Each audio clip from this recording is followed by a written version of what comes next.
Hello and welcome back. Oh. Welcome back to another episode of Senezal's Archivists. Last time our party did a little bit of bookkeeping, or a lot of bookkeeping, to figure out their finances for the mercenary company that they are currently quasi taking over until they can find Senezal again. This time, we're hopefully done with all the math, even though this is technically a game that's entirely uses math to formulate every aspect of it, but we're done with the math.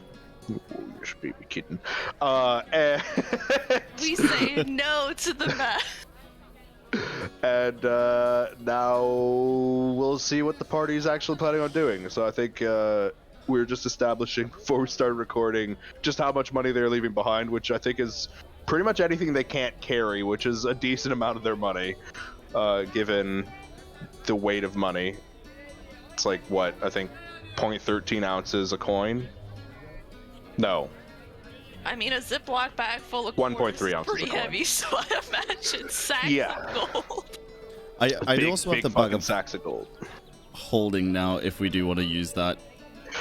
To carry money, though, that, I don't know, like, yes, it's a it pretty can carry bad 500 idea. pounds, but yeah. I mean, we can put like some money in there, but Oh, for sure, but to fill the entire thing with money feels a little bit wasteful, firstly, because it is, like, sort of meant for more than that. How and much secondly... How much does Quixote weigh? Definitely less than 500 pounds. Could I technically put Quixote in the bag of holding? Yes, she would fit. She would not be able to breathe for very long, but she would fit. Sorry, I just found that hilarious. I think you said you were done with sacrifices. I believe a creature can break out of the bag of holding if they're locked inside it, yes, but it requires a fairly high strength check, if I'm not mistaken. God Or maybe damn, I'm thinking really? portable hold.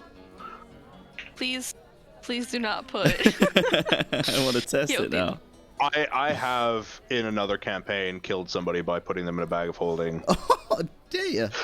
To be fair, I turned them into a bunny first, and then put them in the bag of holding, and they died of suffocation, because they couldn't do anything about it. Yo, I could use reduce as well.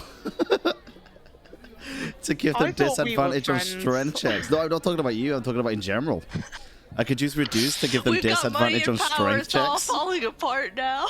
And throw my bag of holding at them like a Pokeball. There actually doesn't seem to be any rules for breaking out of the bag of holding itself, so I think it is just the portable hold that you can break out of. Otherwise, I think the bag, you're stuck in it so long as nobody tries to pull you out. No way. Wait, that's sick. Yeah. Don't worry, Kyo. Push So you in the bag of holding. I will get you out. Like, if we were in a fight with someone and I... Like, would it be like a strength check for me to try and... Or like a strength save for them to I think putting somebody in a bag of holding would be like a multi-step check. Okay. You'd have to first grapple them, and then subdue them, and then try to fit them in the bag, because it doesn't open so large that you could so easily just like thump somebody into it, right? Like you have to like fucking slide it on top of them and force them. Quixote, Remy, remember that is an option, and I can enlarge you to give you advantage on strength checks if you desire to put someone in this bag of holding. Okay. There is also an item called the Bag of Devouring, which works very similar to the Bag of Holding, but can be used to physically swallow somebody whole. So how much is one of those? They're technically a cursed item, so to find one would be difficult. Of all of the sick magic shit that you can do, you're just like, I'm going to stuff somebody into a bag of holding. Yes. He heard me say that I did it to somebody, and now he has to do it. That is going to be one of the things that I would very much like to do in this campaign at some point. Maybe even today, depending on what happens. Definitely his son. Yeah. Oh, true. Yeah, the trickery stuff, the jokes. There used to be, I think in 3.5, the Bag of Holding had like a chance, if you just reached into it for anything, it had a chance of just producing a single chicken, like out of thin air. And there was a build that revolved entirely off of that mechanic, where you could pull out over 1 million chickens in a single round and then cause each of them to explode as if an exploding corpse. It was a That's pretty lot dumb of nuke. nuggies. I love it. It's a lot of nuggies, and it was like, unfortunately, because of the potholes that 3.5 has in it, this was an entirely legitimate build that no DM could argue you couldn't do, Can we because roll game back? rules said you could. No, we're not rolling back. Fuck. He wants the chicken build. It was No, entirely he reliant on wins. like what source material a GM allowed, I guess technically. So you could say like, oh, I'm not allowing these books, and it totally breaks the entire build. Yeah, I mean, but... like, I don't know. I feel like with D&D, right? Like the rules are a template. If a DM wants to be like, "Fuck this rule," yeah, this they particular can. rule is stupid. I will They can just let be you like, refund this "Fuck feat, you, but you you're can't not make allowed a to take million it. chicken." I want to try something before we leave. Okay. I'm gonna use my final find familiar stuff and summon a Okay. familiar. Just You're say replacing what's his name, Rick? well, currently? Rick died a while back, so yeah, we'll Oh, we'll so you don't even replace have Rick. you don't have a Nope. familiar Rick currently? too? Okay. We'll make a we'll make an owl. I feel like Owl already had a name, didn't it? It wasn't Rick. Rick was the Raven. Oh, in fact, yeah. Okay, we're gonna make a rat. Okay. I just want to shove it in the bag of holding and try to look through its eyes. I'm curious. I'm curious. It's dark. This is Make a gonna be wisdom sad. save. You It's see gonna your be worst sad. nightmare. No. In my spare time, Xylia, I like to do things like play my new instrument. So you put the rat in the bag of holding and like close it up. Yeah. And it's just dark in there. You can't really see much. And to be clear, you have to use your action every turn to continue to look through the rat's eyes. It's like a constant thing. But a minute goes past, 2 minutes. Nothing changes in there. 3, 4, 5 minutes, still nothing. Just rat sitting in darkness. Starting to get a little bit scared. As he's staring off into space, looking into His like eyes are red like eyes, perfectly white. I'm just gonna be passing as I'm doing my chores, and I'm just gonna stick a little flower inside his hair. Okay. After like 7 or 8 minutes, you could feel the rat's like panic begin to rise as the air is definitely starting to get thin in there. Okay, I stop it back. I stop it back.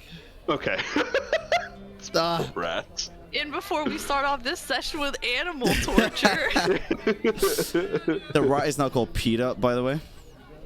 Peanut? Peter. Like Oh, Peter. P-E-T-A. Yeah, just your British accent fucking me.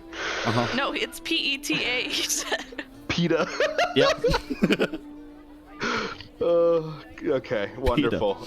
I'm loving this already. Please don't raid this channel, PETA. I know we saved do it. some fucked up shit, I'm but we mostly don't hurt animals. God damn it, this is how I get cancelled. Oh no. Over just like. Meanwhile, I'm sure Remy is giving Snowdrop an absolutely luxurious take. What's the word I'm looking for? Spa day, I suppose. Just making sure that he's well taken care of the entire time that you guys are waiting. I'm singing him the sweet tunes of my bagpipe. God. Is that dogs in the It sounds like Sirenscape people thing? screaming in terror. It's check- sorry, check- I'm still not very good at the bagpipes. Okay. Yo, I wonder if you got enough bags of holding, you could make them into an instrument, and it could be the bagpipes of holding. I thought when you were saying if you had like many bags, you were gonna say like many bagpipes. I was like, I think I'm okay with just one.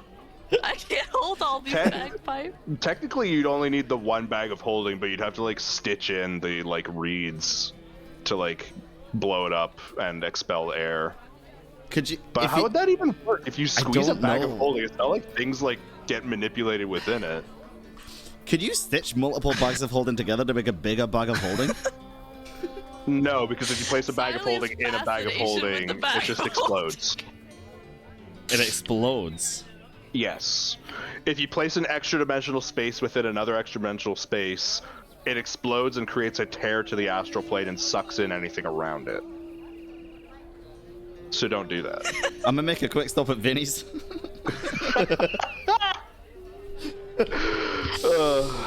Anyways, I would assume that there's not a whole lot of other preparations that you guys need to do before you head out.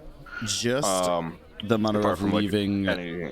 We gotta money. figure out what we're leaving behind. Yeah. There's also rations, but I think you guys are mostly stocked up on that too. I'm stocked.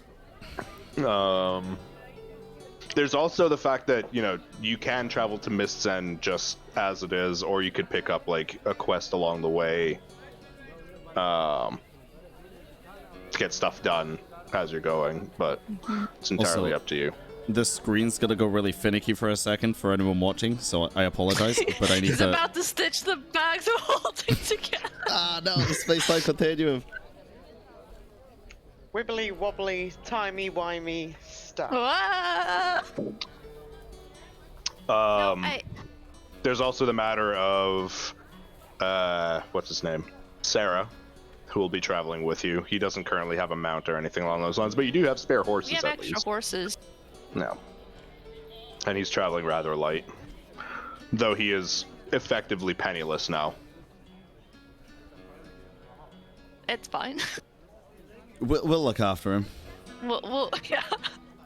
We Well, got that's the risk of business, baby. Okay, Unfortunately. so we have 1,500. That's to run the business. Do we want to leave a extras party fund, or are we just gonna individually leave what we think we should leave, and then that's all still our money? I'm gonna leave... For the party fund, we've already left it, so I think we can leave the rest of it in just a safe space and leave however much everybody wants to leave. I'm leaving 1,700 platinum behind. Okay. We're so rich! I know I hate it. Same. I kind of do hate it. So much I need responsibility. to convert some of this gold to platinum. Hold on. Almost too much responsibility. 3,000 gold is 300 platinum, correct? Yes. It's a 10-to-1 ratio. Wait, so I'm leaving behind 17,000 gold? If you're leaving behind 1,700 platinum, then yes. Okay, I'm going to leave behind. That's a lot of gold.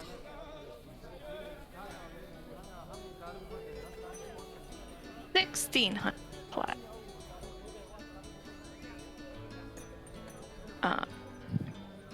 And then I'll leave a spot for Nori. She'll say next week how much she left behind, and anything you're leaving behind, Yothi? Yeah, 1,500 platinum. What's up, Bren? Remind me how much you said a farmer makes in a year. Like, Wasn't it 10 1 gold. gold or 10 Like gold maybe, or something? maybe about like 10 gold. Yeah, like if they have like a decent size land. we're like Elon Musk right now. Like, we could end world hunger. I'm gonna go. Yes feed and no. You could feed some Money's farmers always for feels sure. weird in D&D. It's Yeah. The costs of just like upkeep for your business eats up the majority of the money that you take in.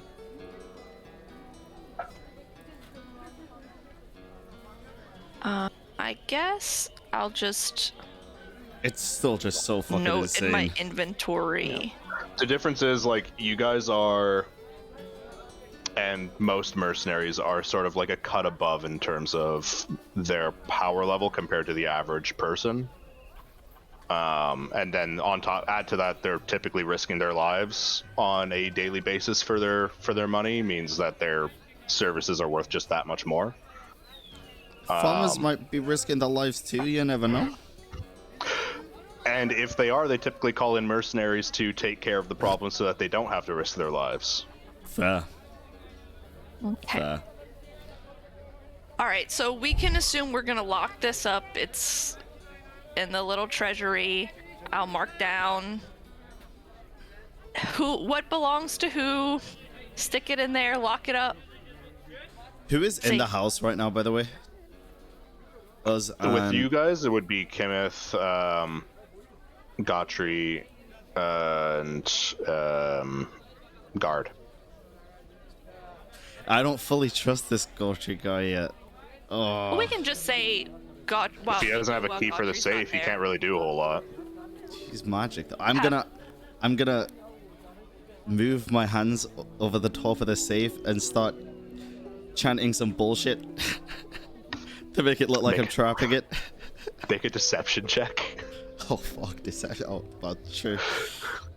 Wait, why are we just deciding to do it while he's there? We can just say we did it while he's not. Because I wanted to see. It's Oh, kind of like so a you dick want measuring to point contest out to too. him where we put the money? Okay, that makes Well, sense. he's there. We're putting it there now. Well, he's in the house, but the house is huge. You don't need to do it when he's standing right there. Well, that's I'll what just I do it meant, like- anyway, and just in case you can see me, I guess. Okay. And I fucking fail. Even you, who knows the arcane language better than most people alive today, are fairly positive you just said a few things that are complete and utter bullshit. Well, he probably didn't hear it. It's fine. Nah, it's fine. Probably didn't hear it. All right. I'm Don't gonna you leave know arcane instructions. lock? Didn't you pick that up? No, I picked up knock. The opposite. Oh, okay. Oh. Never mind. That makes a bit more sense. I will let guard know that he has to guard. He's aware. He's like the Because like if assuming we're hiding it where we found the money, it's hidden anyway. guard takes the desk that was previously hiding it and just like picks it up, puts it on top of the floor safe, and just sort of looks over at Xylia like, that's a much better way of guarding it. Now it doesn't exist. Thank you, guard. I'm gonna put God in the fucking bag in a minute. Have fun Calm with down, that. Dr. Kid. Silas' ego's shattered. Oh. Is there anything else we need to do in town? Nope. Do we I don't- want to pick up a job Yes. on the way? I'm Nope. thinking, yeah, I don't think so either. I don't want any more jobs. We have so much going on right now and so much money. Yeah, I think we just need to, I want to ask one thing at a Senezal time. questions. There's also that monastery that you read about, Xylia, that's sort of along the way if you wanted to direct the party to divert their attention to that on the way. But that's I really up to you. wouldn't mind stopping off at the monastery, but if it's gonna add too much time on the journey, we don't have to. How much time are we looking at? He's not entirely sure because there's Yeah, no we roads wouldn't that know. actually lead to it. Maybe a day. I mean, I guess it's not too bad. I mean, I guess if we hit any settlements along the way, we can ask. I don't know how. I mean, it's a savage temple. Aren't those kind of hidden and secret? Savage That's why I know. Andrash, it's sort of secret, yeah. The Don't secret smile being like up to- that. It's sort of secret. Mm-hmm. It's like, it's not a nefarious monastery, but it's just Yeah. like, they don't blatantly advertise their location. Yeah, I mean, if we find out, if we can figure out where it is, and it's not like a week of lost time, I don't see why we couldn't. Okay. I'll go pay some respect. What is it you're looking for? Respect your boyfriend. Bet you will. No. That's not how it went. Gonna go to that confessions booth, eh? Oh no. I gotta get like his Wi-Fi signal so I can text. Forgive me, Daddy, because I've been naughty. I changed my mind. We're not going. For the love of God, for the last time, I told you, forgive me, Father, for I've sinned. I'm quitting religion. It's too much. What was the question you asked me, Remy? Oh, what? Like, are you looking for something there? Like, what's the purpose of the trip? Not that I mind, but Fuck. Damn, why you do this? Do what? My mind has just gone blank now. Why am I he's going thinking there? about the ship now. No, I'm just in character. I just forgot everything again. Oh fuck. no. Is it Oh, about God. His backstory's coming back to bite him in the ass. It's The about concussion. It's about the book? Yeah, the book and remembering things. I found some things that say that it might help, but Oh, okay. it'd be nice to see for myself. Yeah, I mean, like I said, if we can figure out where it is and it's not super far out of the way, we can stop by. If it is too far out of the way or we can't find it, we'll take care of what we need to take care of with I almost said Serenray. That's totally different. Wrong Senezal, campaign. we can always double back. Plus, don't forget we can move twice as fast now, guys. True. True. Keothi's got the strongest fast ankles of all time now. I like to imagine the horses that we have are like, it's like reverse reindeers and Keothi's pulling everybody along. Just really quickly. Oh. Oh yeah, I mean, like I said, we should, even if we can't stop there on the way, we'll definitely stop there and make time. For sure, it's important. Are you okay? I'm like maneuver Xylia. He's choking on his Dr. Pepper. No, I was just talking about your spit. No. You know, you just swallow. You know, you just Yeah. swallow it, like, hurts. I don't know. It It's Yep. weird. Yeah. Let me take a drink though. All right, well, if we have nothing else, let's get the horses, let's get Sarah, and start heading out. All right. So you guys, I think actually Sarah might have been staying with you, so he's not even, Yeah, not I even think that he far. was. But you can get Sarah, tell him it's time to go. He'll take the last of his belongings with him. It's just like a singular backpack now, and the board that has chalky beef carved into it. Oh. And he'll hop onto whatever horse that you provide for him. As he's trying to like, I'm gonna be really bad at this, but as he's trying to like, getting his horse situated, I'm gonna try and sneak like 20 gold into his pocket. Okay. Make me a sleight of hand check.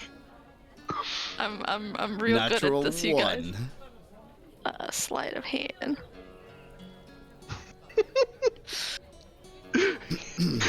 You managed to sneak it in without him noticing.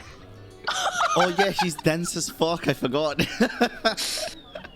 Yes, I'm the sneakiest. Just out of Good curiosity, boy.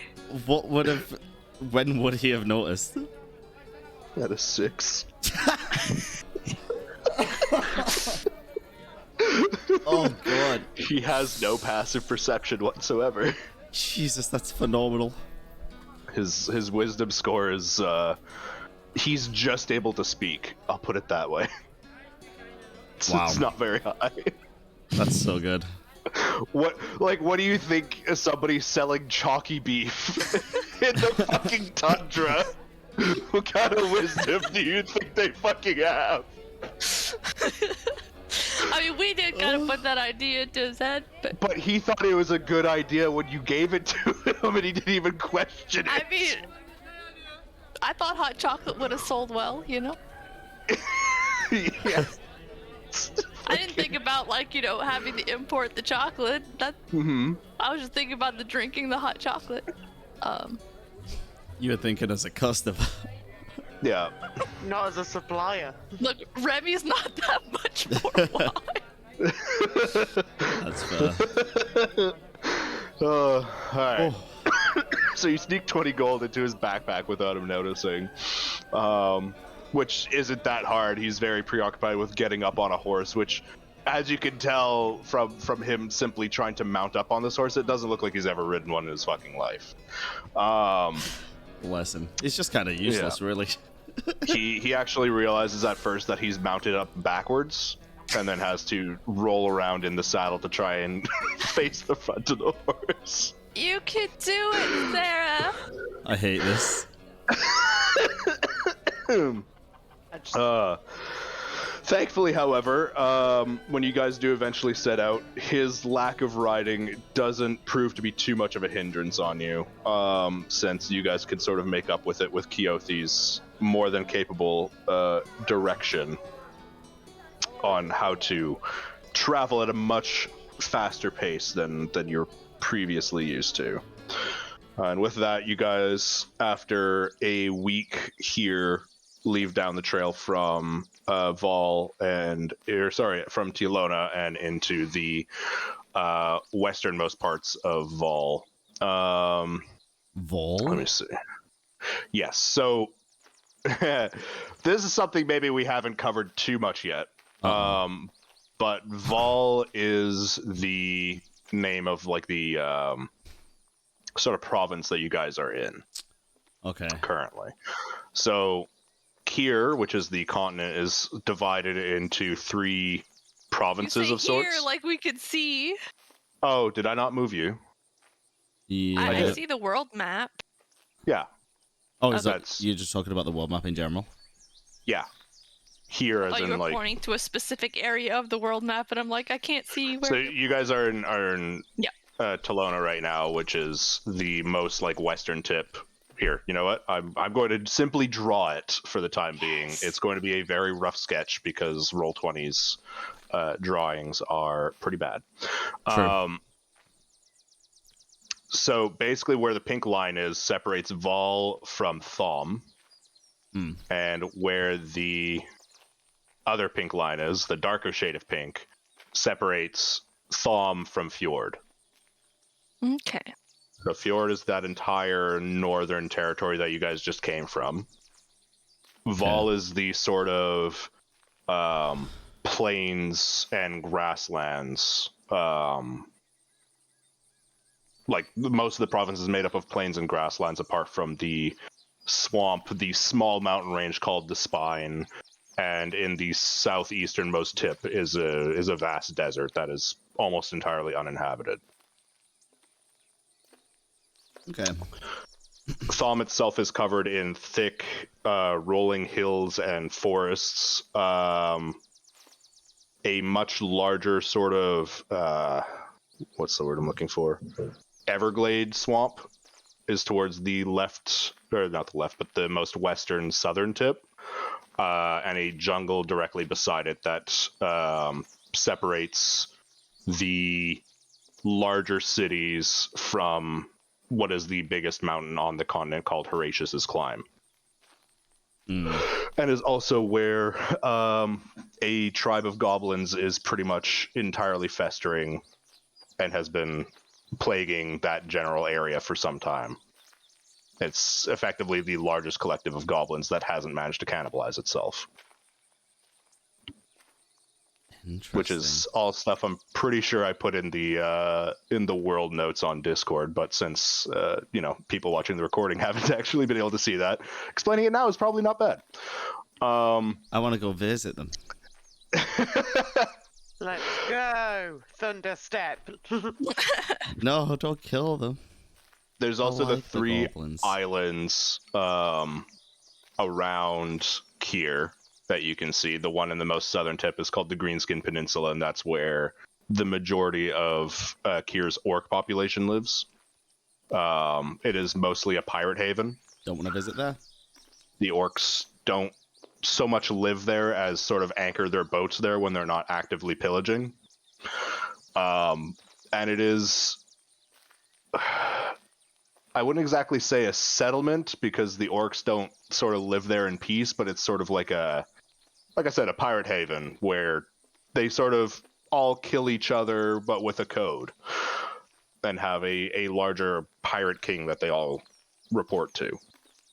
Or respect, I suppose. Is like, while we're on this journey, is this just you as the DM telling us this, or like yes. can we be told in character at all? By whom? Anyone, I guess. I don't know. I mean, Sarah gives us a geography. Yeah, Sarah. Would Sarah know? Sarah would know a little bit about Thom. He'd know a lot more about the Savage Lands, which is what I'll get to next. Which is the continent to the southwest. And it's actually where I grew up, where most of my people are, the Tabaxi, us feline-featured people, as he sort of rubs at his whiskers. It's also covered in fairly dense jungle, and it's not what some would call a forgiving place. We don't have settlements as much as we're constantly on the move, moving from one area of the jungle to the other, mostly to avoid the other denizens of the jungle that kind of suck. There's lots of lizard folk that live in there who are not only incredibly violent, but cannibals, which is fun. But it does mean that they eat each other occasionally, which means less lizard folk or us to deal with. There's also a snake people called the Yuan-Ti. If you've ever dealt with them, they're also fun folk. They're not cannibals, but they worship some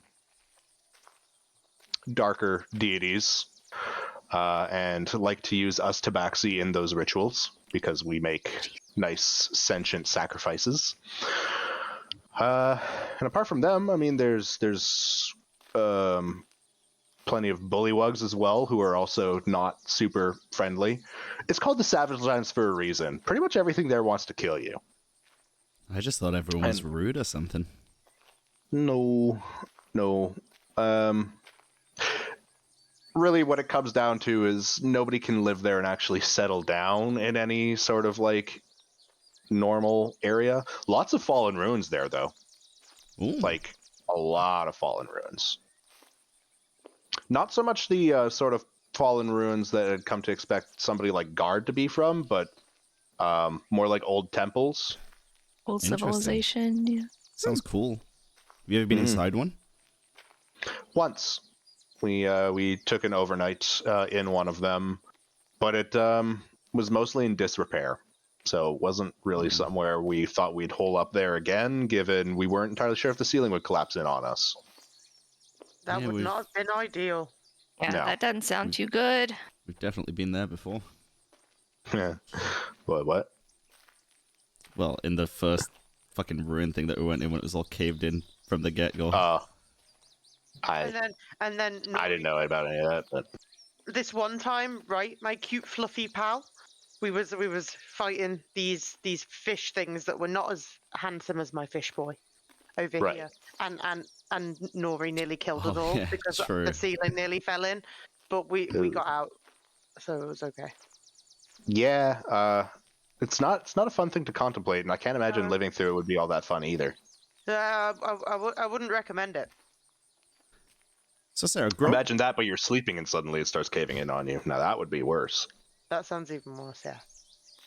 Growing up around such like a diverse group of, I guess, amphibians and creatures reptoids. Yeah, do you speak any other languages other than Common? Given how they're mostly trying to kill me most of the time, no, I didn't really learn their languages. They each speak their own dialect of what I think is Draconic. Jesus, okay. I couldn't really tell you. I know that Yuan-Ti are actually, they speak a language that isn't Draconic as far as I know. I think it's actually like an old dialect of Common from like a long time ago. Because it sounds kind of similar sometimes. Would that ring any bells? I do speak Tabaxi, not that you'd understand that at all. No, probably not. No. So Meow meow meow meow meow. It's not really a language that I could really explain to you because it's also very integrated with like gestures as well as sound. is it kind of like this? Because you'd have wares if you have coin. no, it's nothing like that. I've never heard that before in my life. Interesting. Just had to check. No, but when you're living in a very hostile area in which you're mostly on the run or hiding from things, the ability to silently communicate is pretty important. True. I have a technical question for you, Mr. Dare. Okay, out of character. Yeah. The languages that Xylian knows, with him forgetting like pretty much everything from his past, obviously he knows how to speak them, but would he know what languages they are? I think intuitively, yes, you would know what they are. But he wouldn't know why he knows them, I guess? No, I don't think so. But he'd recognize them just being what they are because he'd kind of have to know what they are in order to speak them. Yeah. What do you guys think? I'd be able to speak a language that most other humans can't. If you had any guesses. Maybe you grew up in the area that language was spoken in? Or maybe... I don't think I grew up with goblins. You understand Goblin? How do goblins speak? Oh! Wait, didn't you say you were going to do French for goblins? There was the joke, yes.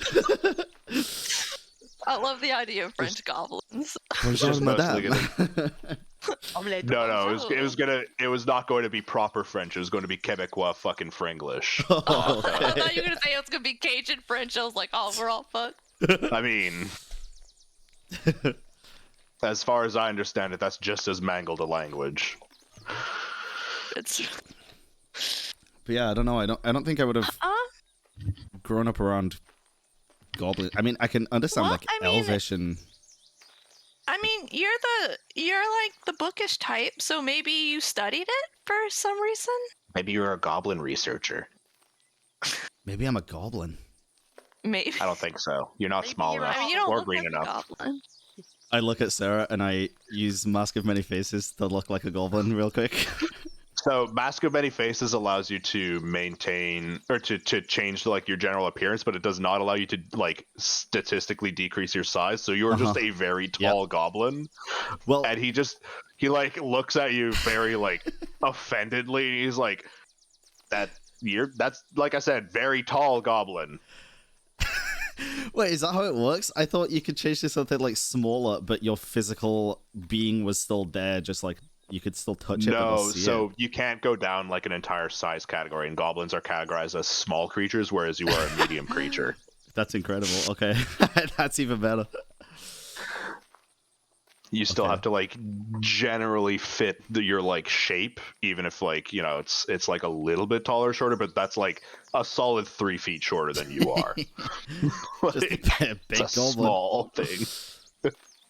You kind of look like a hobgoblin, but green, and far less refined, I guess, because hobgoblins still have that essence of like being a put together creature instead of a little fucking goblin. Fair. I guess. Fair. I mean, do you have any maybe like theories about why you know Goblin? No. Maybe you're like half goblin.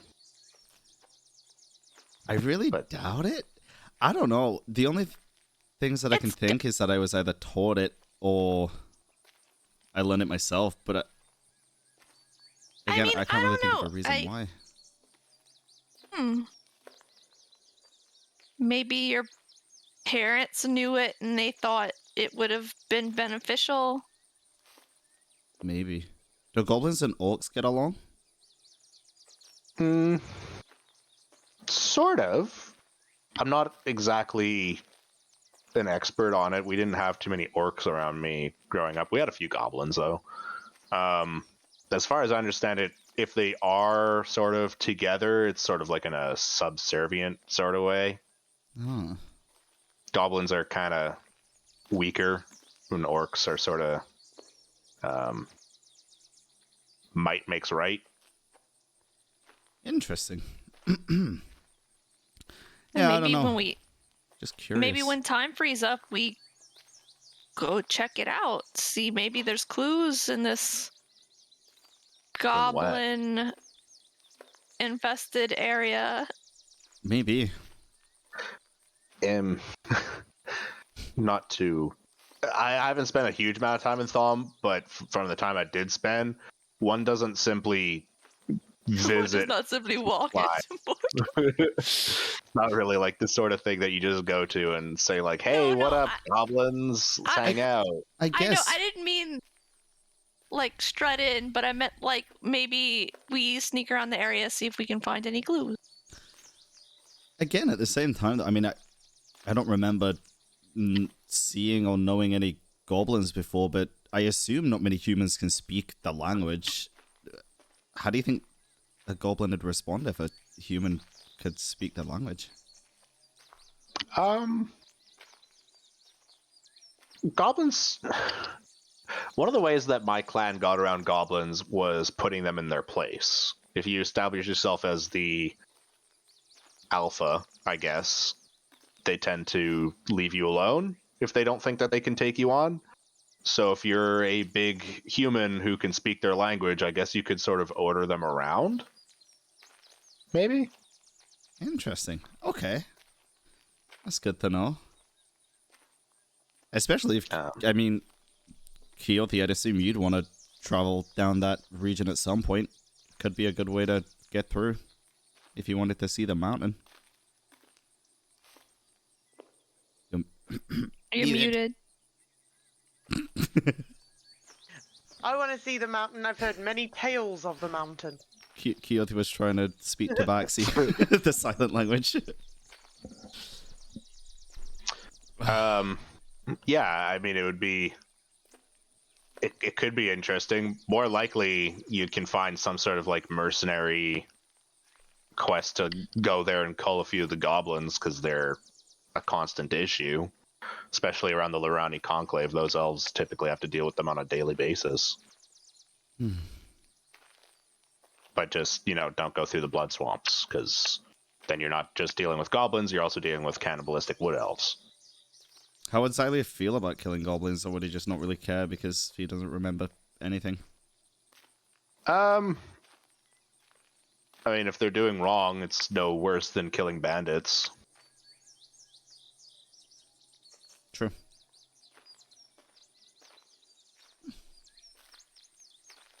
But of course, like, dropping in on them and just killing a bunch of them in whatever settlement they've made probably stings a little bit like genocide.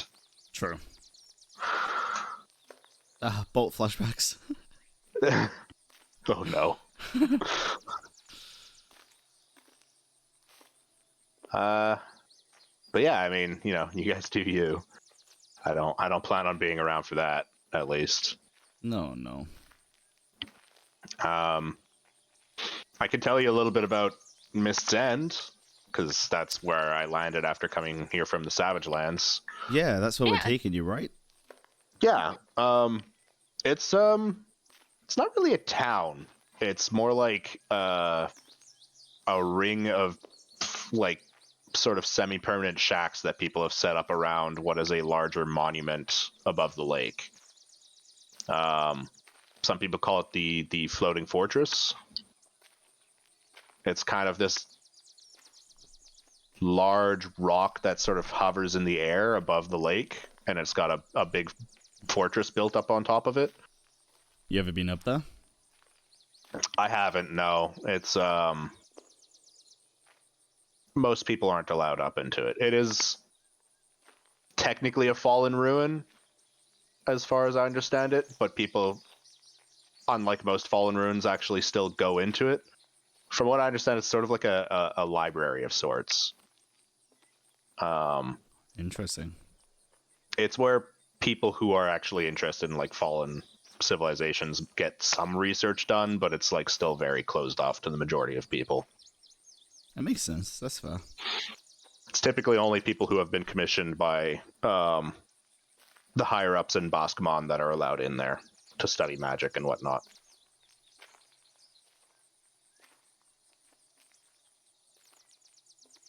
But it's yeah. Some people say that the only reason why it still hovers there and doesn't like fly up into the sky is because it's being tethered down by these large chains that come down from the rock formation itself and chain it to the sides of the lake. God, okay. I don't think that's Gotta entirely be a possible sight. though, because then the chains would have to be like super taut, which they're not. It's also funny how it's called the Fallen Room when it's floating in the sky. I think the fallen part is more like fallen civilization more than actually fallen in the lake. That makes more sense. But yeah, it's like the closest thing to a port town, I guess, that Thom has, since Boscomon is kind of built into the entire rock formation that is that area. Yeah, I'm excited to visit Bosmon at some point. Maybe on the way back. I hear it's pretty crazy. They're like, I guess if Vol is sort of reserved in terms of what they allow themselves to study with magic, Boscomon is sort of magic unleashed. So it's sort of good and bad. You got some good eggs who are doing well with it and others who just abuse the crap out of the power. I was told that I might learn more in Bosmon too, so... You said it's a magical place? Yeah. There's a lot more people there with magical capabilities. I mean, one of the main tenets of the, or one of the main. So okay, Boscomon is ruled by three guys. We're three people, Okay. and they're called the tenets. There's the mage, the face, and the enja something. Engineer? Is that a word? Enchilada? Enchilada? Yeah. Echidna? I don't know. Anemone. And then an enemy. Anyways, they're all responsible for different functions within the city, and the mage is the guy that's sort of in charge of magic, and he's been over the past many decades, as far as I understand it, been pretty lax about the practice of magic, whereas normally it's pretty Interesting.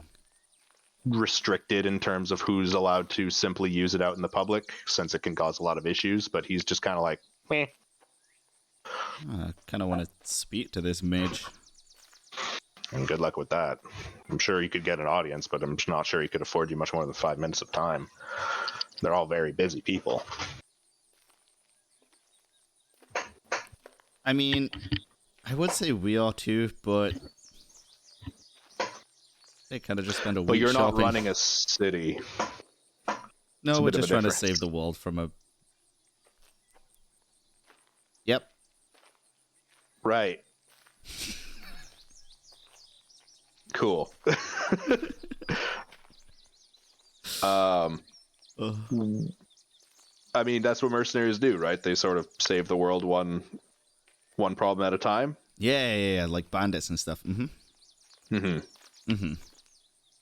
He's not wise enough at all to even Nope. insight that whatsoever. Nope.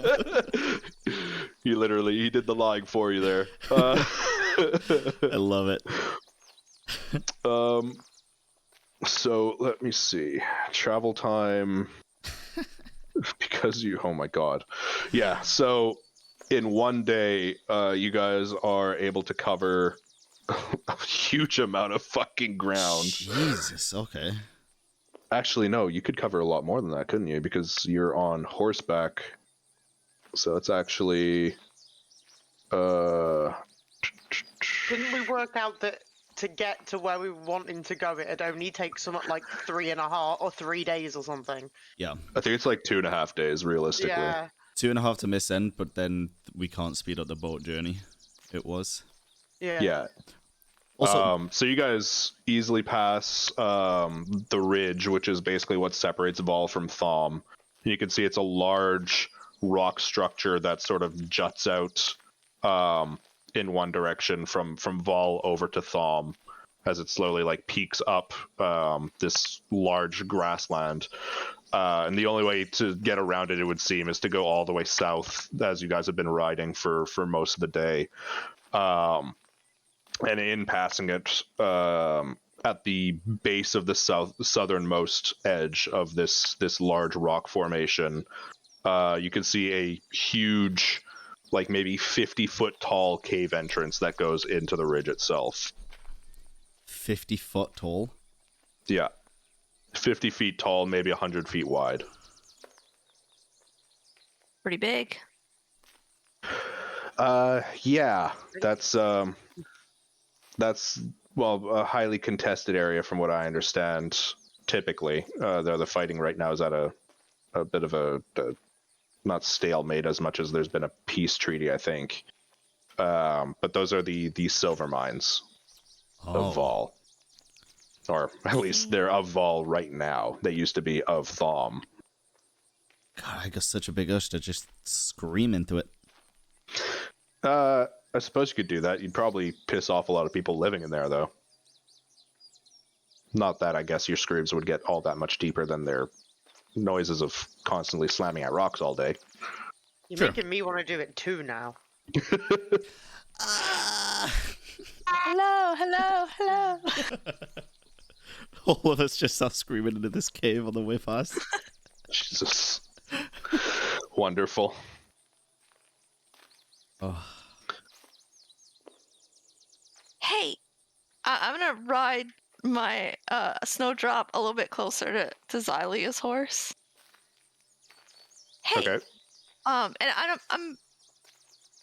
I guess I'm not being like super sneaky about it, but I'm getting close, so it could kind of just be a bit of an isolated conversation. Zalia sees you approaching and is kind of confused, thinking, is Remy challenging me to a race? We fight. Oh God. I back at the house, it seemed like you kind of really have a bone to pick with Senezal, so I'm just checking in on you, like what when we meet him again, like what's your plan? You're not gonna like attack him, are you?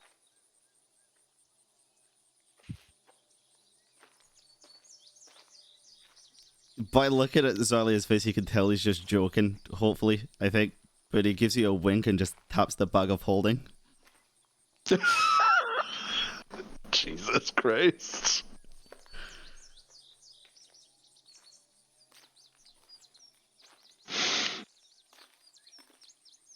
Well, I was pretty worked up before. I don't know.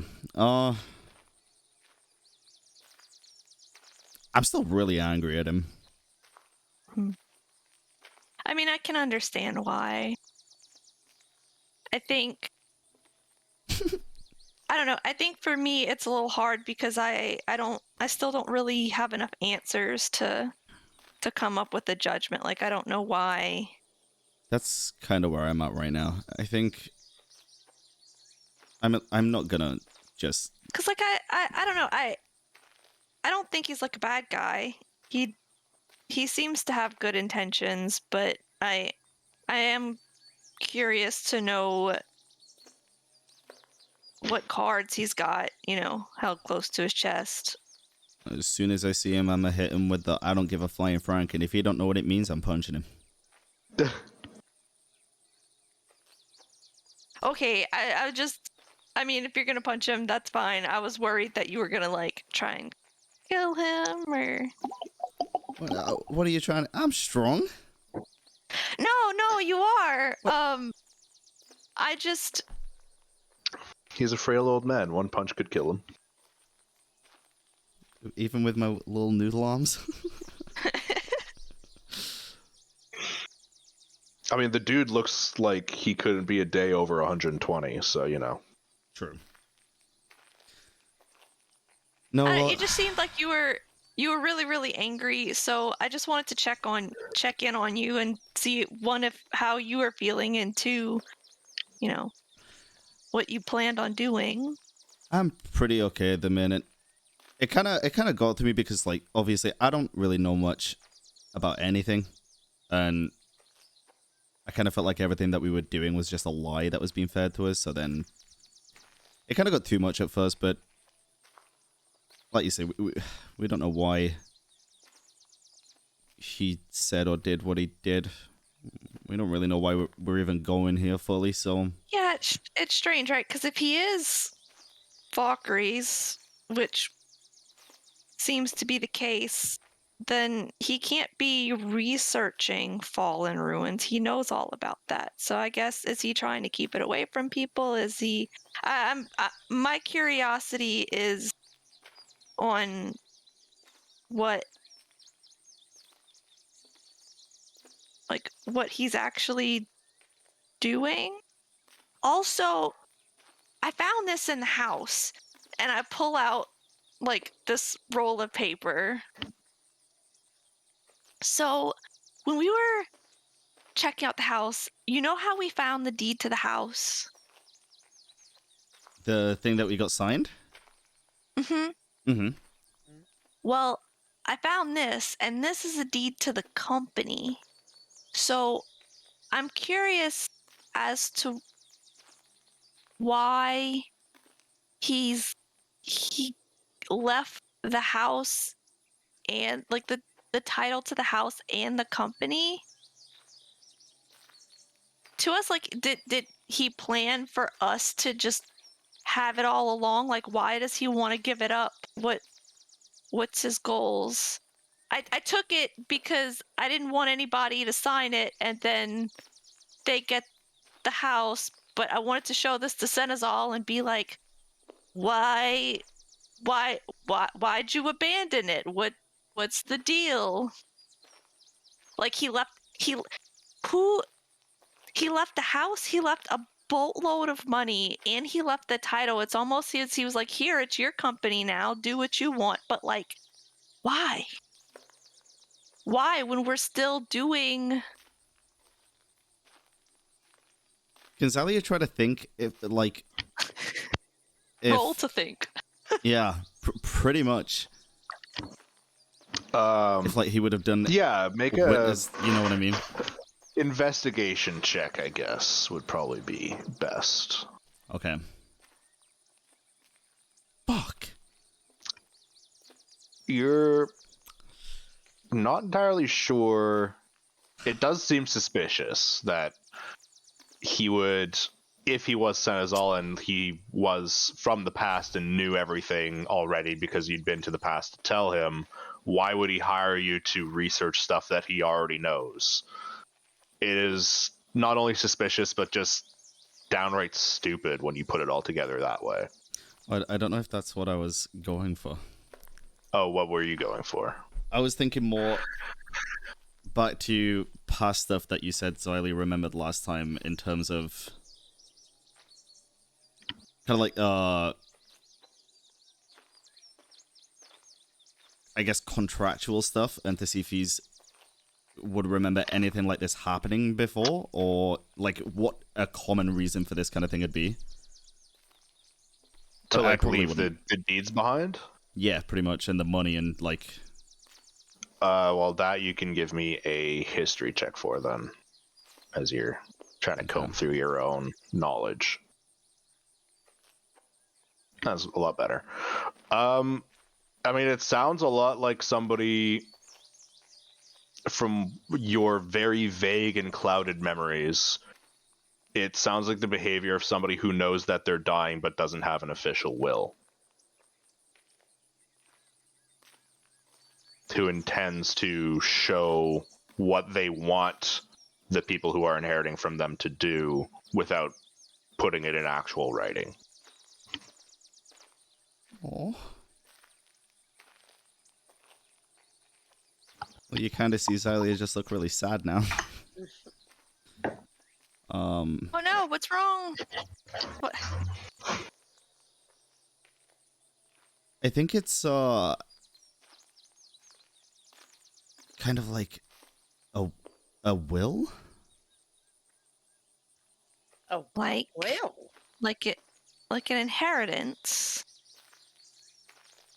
Pretty much. Well, yeah, that's kind of what I was thinking too, but then like why? Because I mean, it's weird because if he's Valkyrie's, then he's like not surely dead. Yeah, but- surely he's not gonna die, right? If it is Valkyries. I don't know. It just seemed like all of a sudden, really quick, it was like, go to the armory. Here's all my stuff. I'm really concerned, and I took the deed because I didn't want somebody to steal it and maybe sign it away. I thought maybe I could figure out what Senezal's aim was if we meet up with him again, and then take it from there, because I'm gonna be honest, I don't like I'm supposed to be like on a pilgrimage. I don't know if I want to like hunker down and have to deal with managing a company. I mean, Kimmeth is doing that, and I'm happy to be part of the company because we're traveling around and stuff, but like I don't know, I didn't sign up to like own a house and have all of this money and No, I understand. start running a business. It's real stressful. So I kind of was of the mind, if Senezal's alive, I'm like, well, here, sign this paper, take your company back. Are you having this conversation a bit open, by the way? Like with everyone or just with Xylia?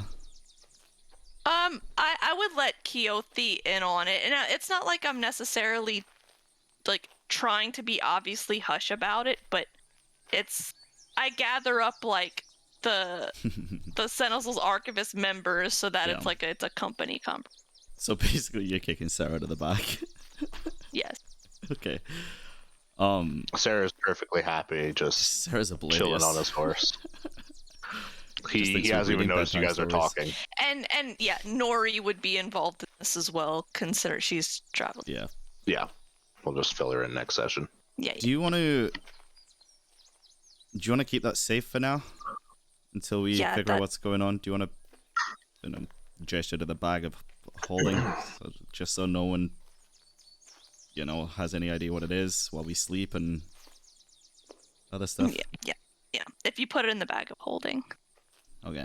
My fear was somebody in the house was gonna find it and take it, and that could have gone real bad. But again, I would have thought Senezal would have thought about that.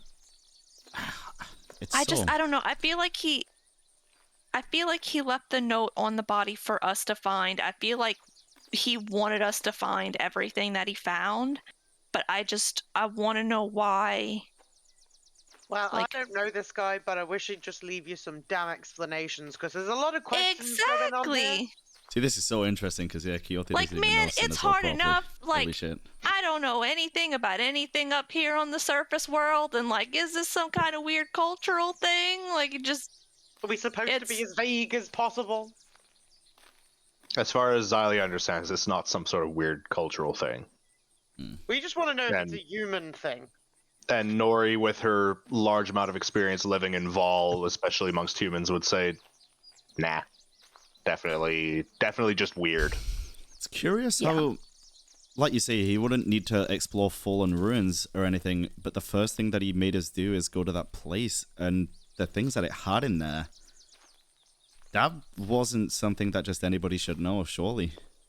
Well, no, because remember when we took the job, it was, this is going to kind of be some shady, like, you can't really tell people Yeah. that you're doing this because you're not supposed to be in the fallen ruins. Yeah. But it was a job that he sent us on. Mm-hmm. I'm really curious as to what was That's the thing. locked Was off in there now. If he did he know that we were gonna sign up for the job because he met us in the past? Like, I want to know. I don't think he's a bad guy. I don't think he has bad intentions, but I'm just like, did you know? You got that spell prepared? The truth thing? I can have it prepared when we. I don't know if he'll go for it, but yeah, I can definitely have it prepared. Is it I assume it's not like a forced thing where people have to tell the truth. People have to agree. People can Attempt to resist so it. they can attempt to resist it, correct? And then even if they fall for it, they can choose to just like not speak. So for instance, if I cast it on you and it was successful and I said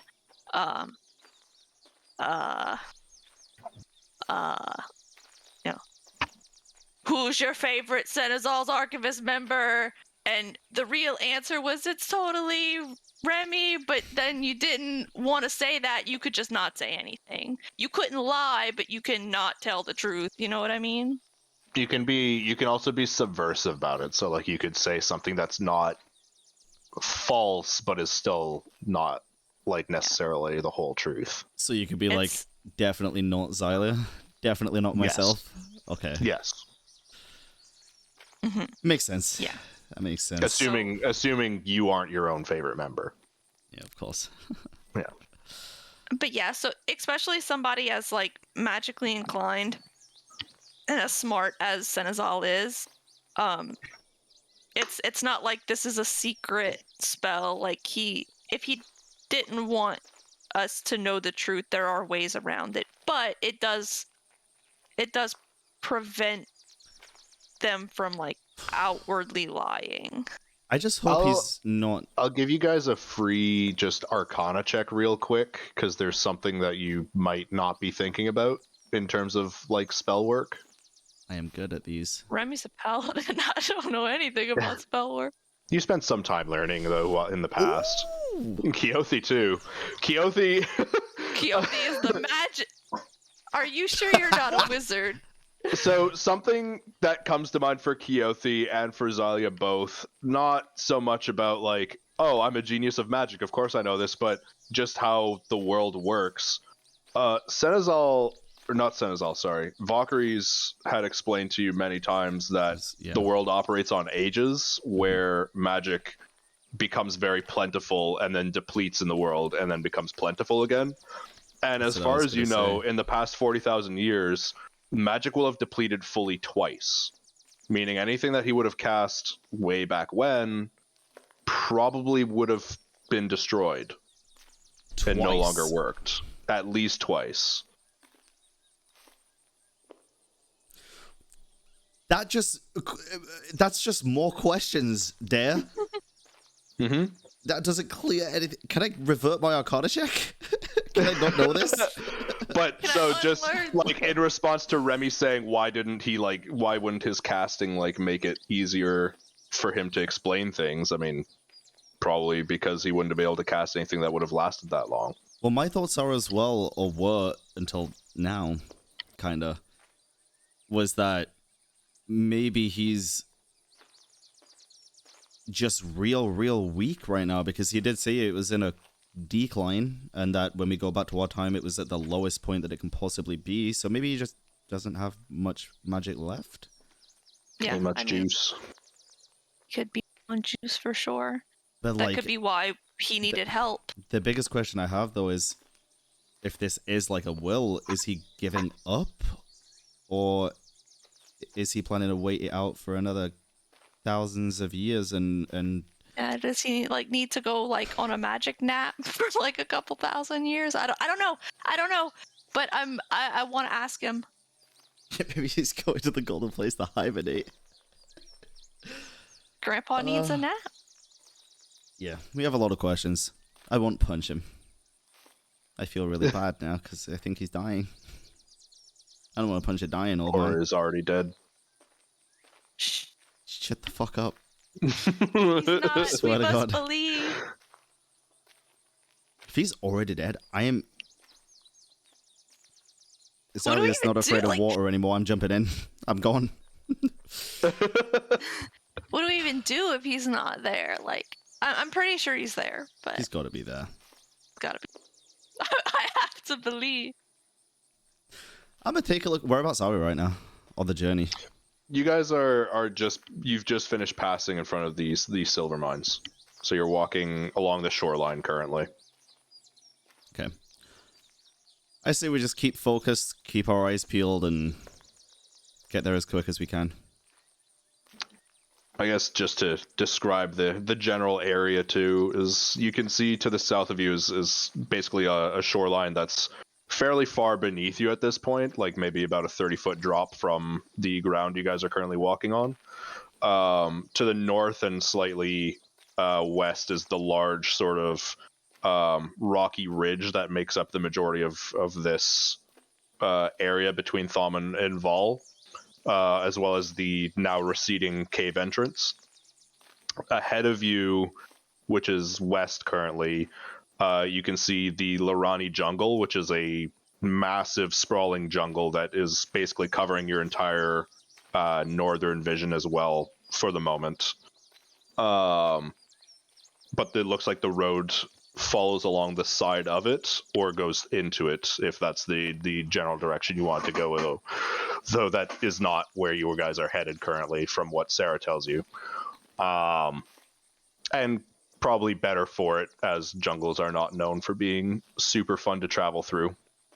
And as far as you can see, to the north is fairly sort of smattered forests. There's not huge conglomerations of trees as far as you can tell. Okay. Yo. What was that, Corp? Oh, I was saying, hey, Kiyoshi. Oh.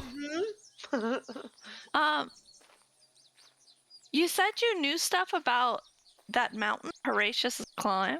What are some of the stories? Tell us. I'm curious. Do I know the stories well enough to do that? Go ahead and make me a history check.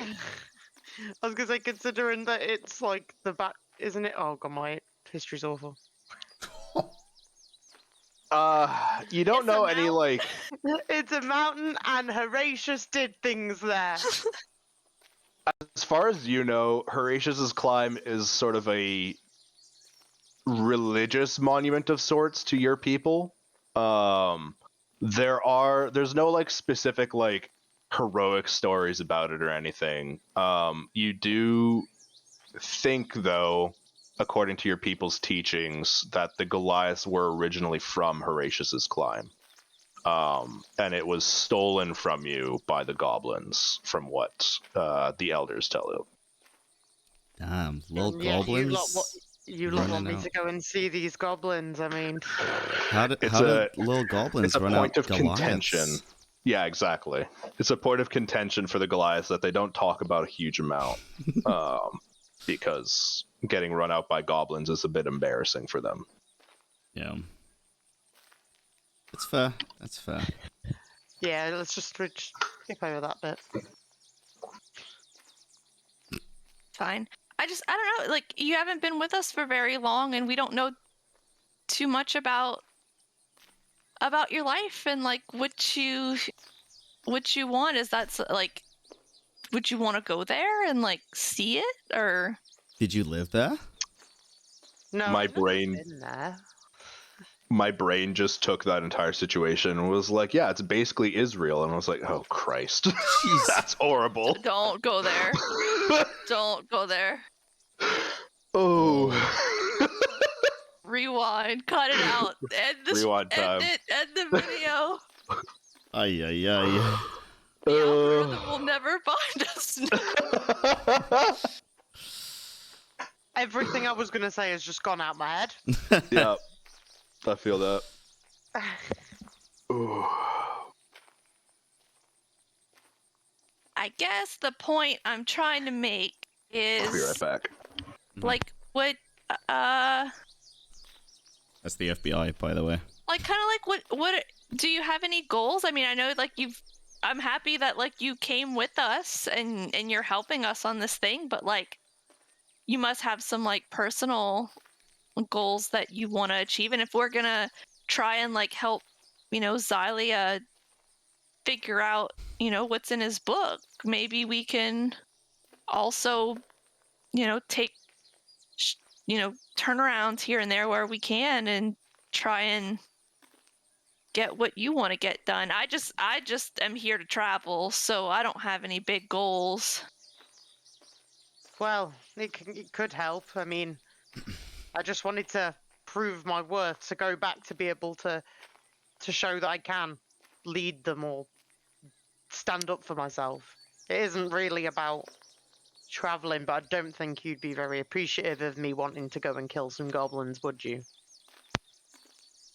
I mean, Are you saying you want to lead a holy crusade to the Holy Lands and reclaim? Can I also, when Remy says that, could I do a insight check to see if Remy's being truthful? about what? Sure. About saying you're just on a journey, you don't have any big goals or anything that you want to get out of this? I would say that Remy's already just gotten some pretty big fucking aspirations. Remy's made the revelations that Remy probably needs to make for I'm his waiting to see pilgrimage. what role this is going to be. I mean, I don't know if I need to roll. Are you making anything. a deception or persuasion roll there, Remy? What is Remy's? I mean, Remy isn't necessarily trying to. He's not lying, and he's not necessarily trying to persuade. It's Fair enough. Just the truth. And he's not trying to hide it. It's the truth. Okay, so in that case, then it's an automatic, I guess, failure / success. Like it's Remy being Remy. As far as you can tell, this is as transparent as he's ever been. That is his goal is to. Character, if you ever want to ask questions. Well, I'll ask in character. Why, if you have like nothing you want out of this, why do it? This is big. Oh well, it's not that there's. How do I word this? It's not that I'm not getting anything out of it, but the whole point of the pilgrimage is to just be out and explore and grow and see other perspectives in life. And I'm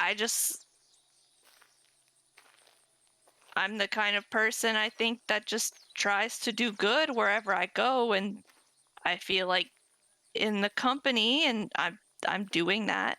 I'm helping. I'm trying to help you guys, and I'm trying to, like, when I'm doing these jobs in the Mercenaries Guild, we're taking care of people's problems, and I definitely, like, I mean, kind of obvious, like, not a lot of Tritons make it up on land. I've just always been kind of a curious type, and I get to travel and I get to do good, and it's really scary because now we have a huge mechanical dragon, and I didn't maybe expect that was gonna happen, but I'm gonna try and help. I mean, the thing is, so for a long time I've been living with this elf tribe up in the north, and this is like their tradition. They send their young ones to go on a long pilgrimage, and they learn a bunch of stuff, and they become super wise, and then eventually they go back. But the thing is, I don't live as long as them. So they just kind of sent me on. They're like, you gotta hurry up. you gotta go. You're not gonna live to be like, several hundred years old. So Speed running the pilgrimage. they sent me packing, and I'm just. There's no real like. So would you not say the goal is to go back one day? Oh, I would love to go back one day. It's just I need to. I guess there's no like concrete answers, right? There's no like you come back within a certain amount of time, or you come back when this happens. You just kind of part of the journey is to figure out when it's time to go back. And I don't think personally, I don't think I've done everything I need to do before I can go back yet. I think if I went back when we went back in time and we're learning about this civilization and there's a mechanical dragon all out on the loose and I just went back and I was like, yep, I'm done. That kind of doesn't feel. Yeah, but I mean, the life of, I guess, this kind of life that we've taken on, whether it's the Senezal's Archivists itself or the mercenary stuff, do you feel like you're ever going to feel the journey's complete? There's always going to be something new coming up. Yeah, I don't know. Maybe not. Maybe I just keep. Maybe that's it. Maybe the journey is figuring out that I don't want to stop the journey. I don't know. But before I left, my kind of foster father made me take oaths, and I took oaths, and it's basically to help people and to do good. So I'm just gonna keep doing that.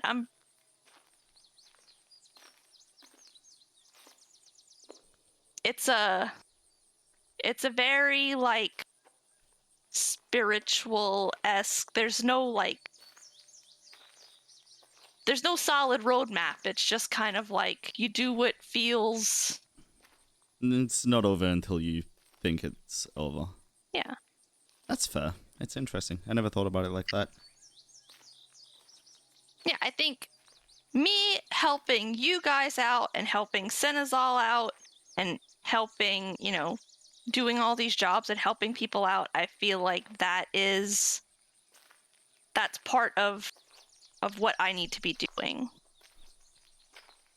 Fair. Well, let's hope the god is alive then.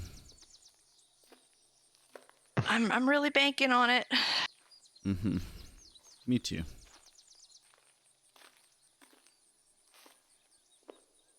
Ugh. Yeah, Quixote, don't worry. We're gonna bring back trophies to your people, and I don't think we need to go to the goblins, although I think that maybe they would want me to go to the goblins. I'm not quite sure that it's the right thing to do. well, you figure out what you think is the right thing to do, and I mean, bless you. Thank you. Chandi, bless you.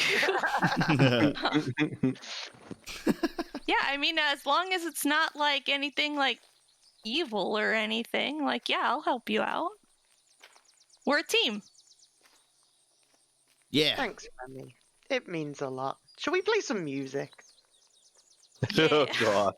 I don't think Which one do you want? Do you want the kazoo, the bagpipes, or the band?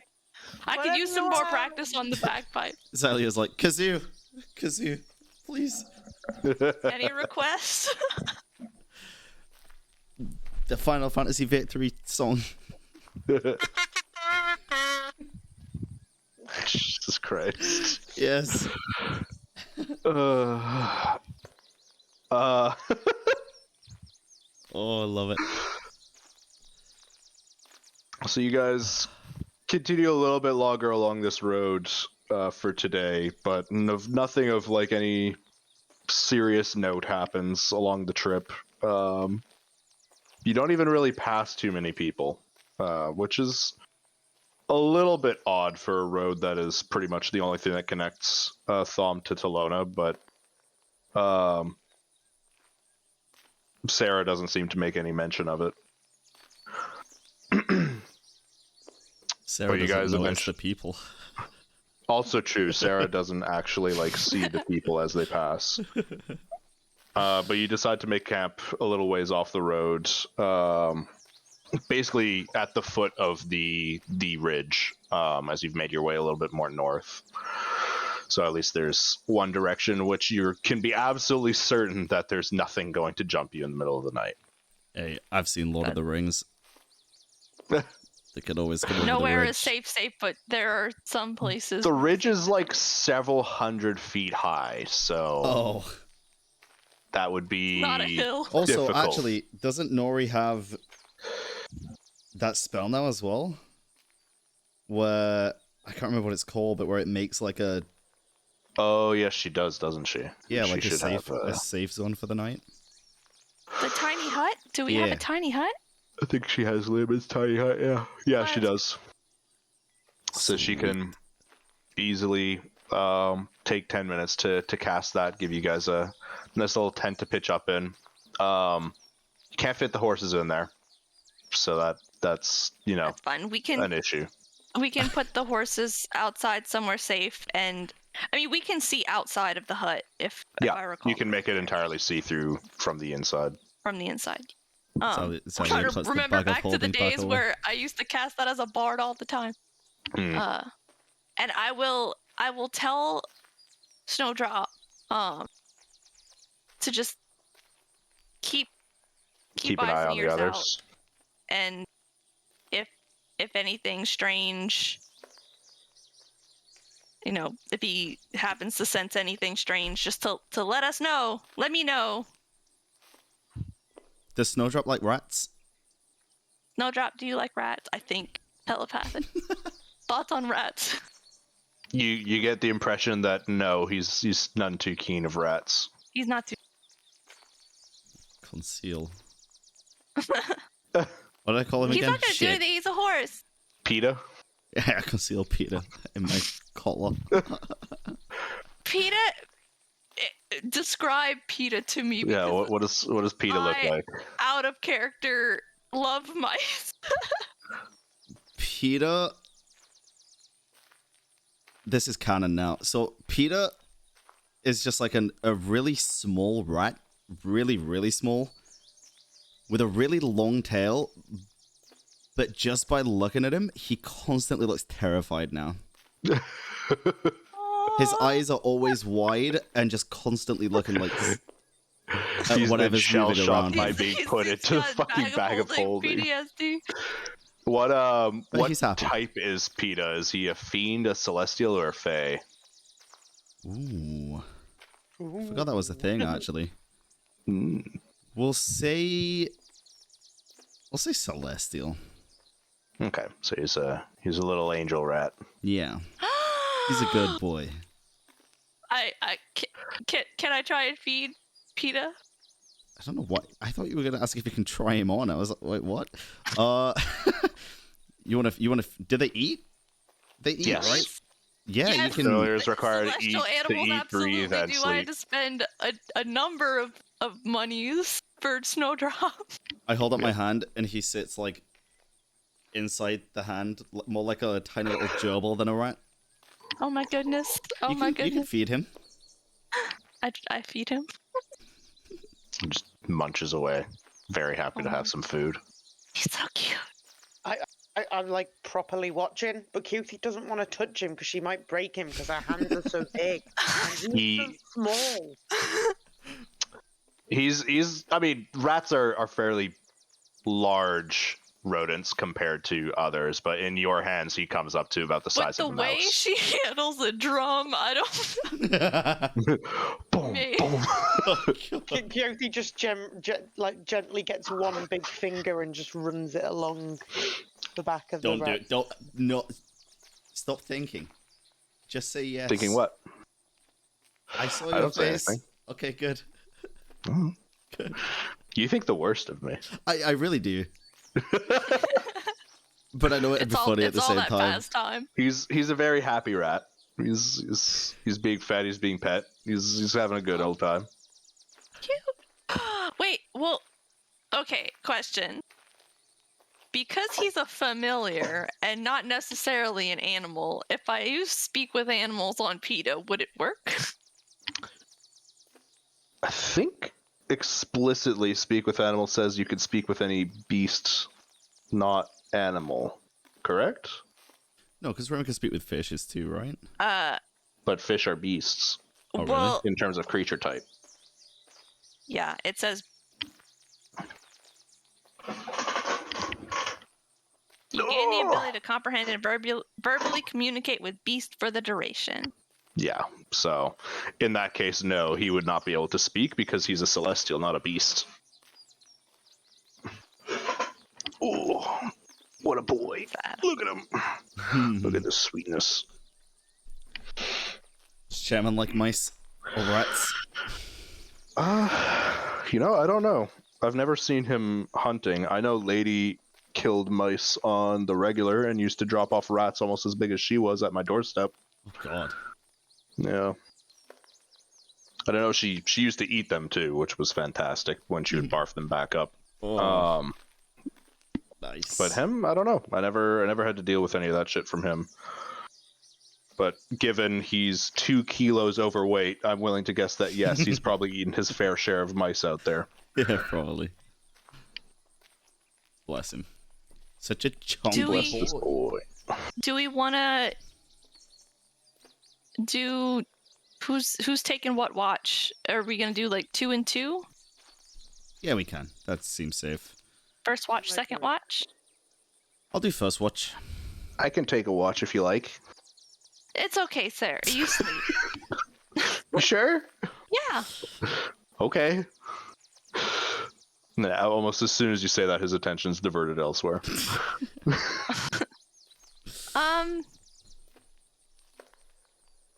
Yeah, I don't. Do you have a preference, Keothy? I don't mind which watch I take. I don't mind, but which one would do you think would be better for me being tired in the morning? Because I always get really grumpy. If If you take second watch, that's like a lot of time for you to get over your grumpiness by the time we. I think you actually just split watches into 4 because I don't think any of you can stay up for 4 hours at a time.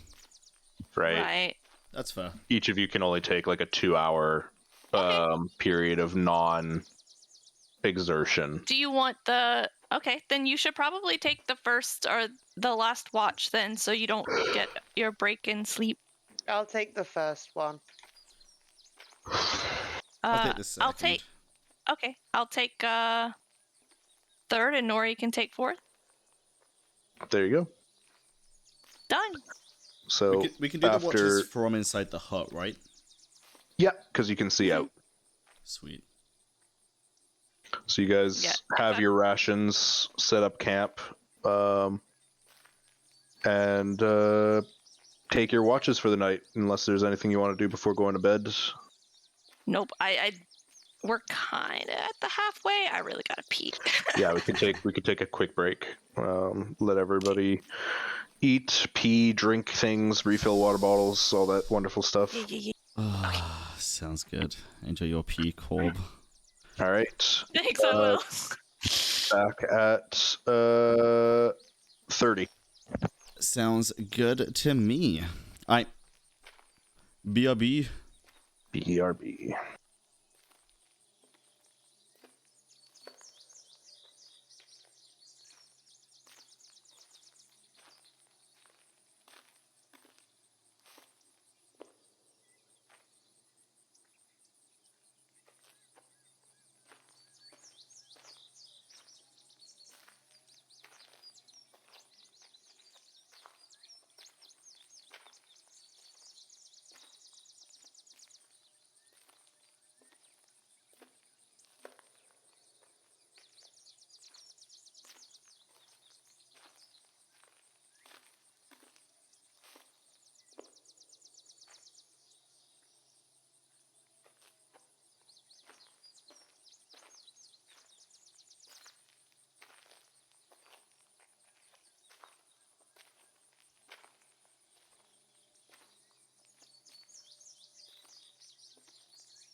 And we are back. Oh, and welcome back. We are all properly fed and watered and ready to start the day once more. Pretty much. Throughout the night, your watches are uneventful and ultimately lead to nothing exciting happening. But you feel secure in your sleep knowing that somebody's got your back while you're trying to get some shut-eye. The following day, you break your fast on some rations. The spell runs its course and you're all shunted out of the tent, back onto your horses and back on the road again. Hell yeah. That's one ration we've used. Yes. I have so many rations. Traveling along the road, you pass by a few settlements, nothing of any major importance as far as you can tell. Mostly these small hamlets on the sides of roads, sometimes passing through the towns themselves, but they're never anything of any real note. Can I do a roll just to see if I would have asked around if anyone's heard of this savage? I guess wouldn't necessarily.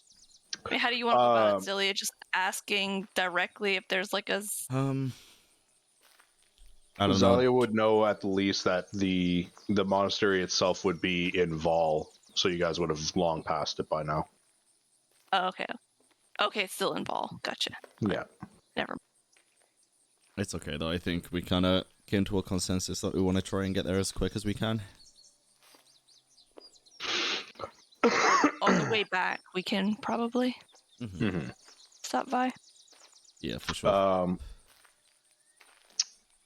Around halfway through the day when the sun's at its highest peak, a little further ahead you can start to hear a little bit what you think are the sounds of battle. You can definitely hear the sounds of metal on metal and people shouting. How far away does it sound? Decently far enough, like maybe a couple more minutes ride. It's hard to tell at this point as you're traveling through a thin but still foresty area at this point. So you can't, the road's not like going in a straight line. It's sort of zigzagging between the trees. And does it sound like a lot of people? Go ahead and make me a perception check. Okay. No, it sounds like it's pretty contained. Maybe a small group of people, maybe a mercenary party fighting something. Do you guys You hear also that? hear what sounds to be the roars of a fairly large animal. Should They might need we go help? Yeah. Yeah. We're gonna. We can at least see if they need help. Mm-hmm. Yeah, let's pick up speed if we can and start going that way. Should we leave Okay. Sarah somewhere safe? Probably for the best. I'll stay back here, I guess. Or do you just want to hang at the back where we can protect you at least? Sure. Kind of I'll don't want to just- leave you in the open either. How is this? Hold on. Let me. Would I know if this battle is closer than a mile? Yes.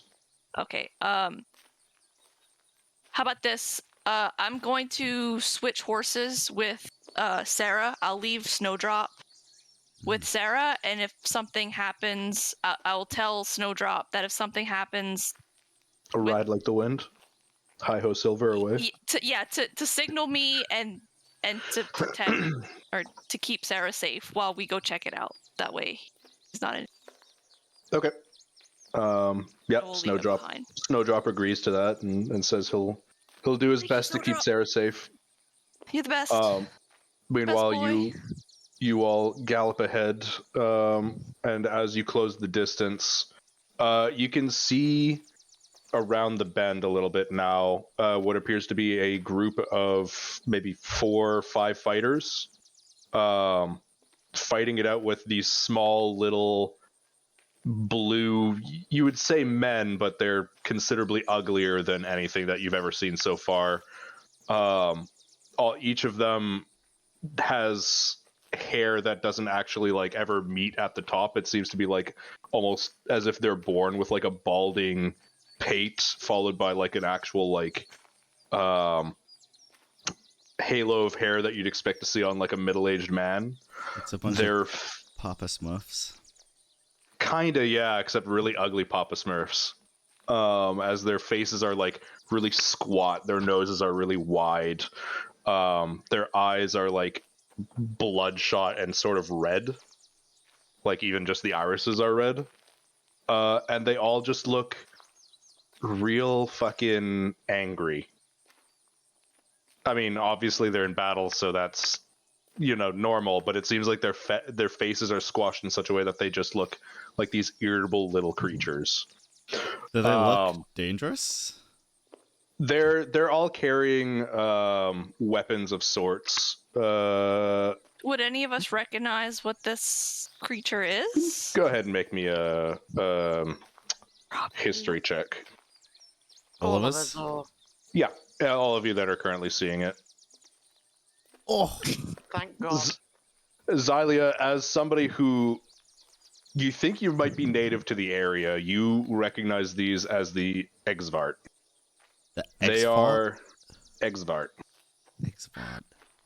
They are not incredibly intelligent, but they are the sort of most common form of bandits along these roads.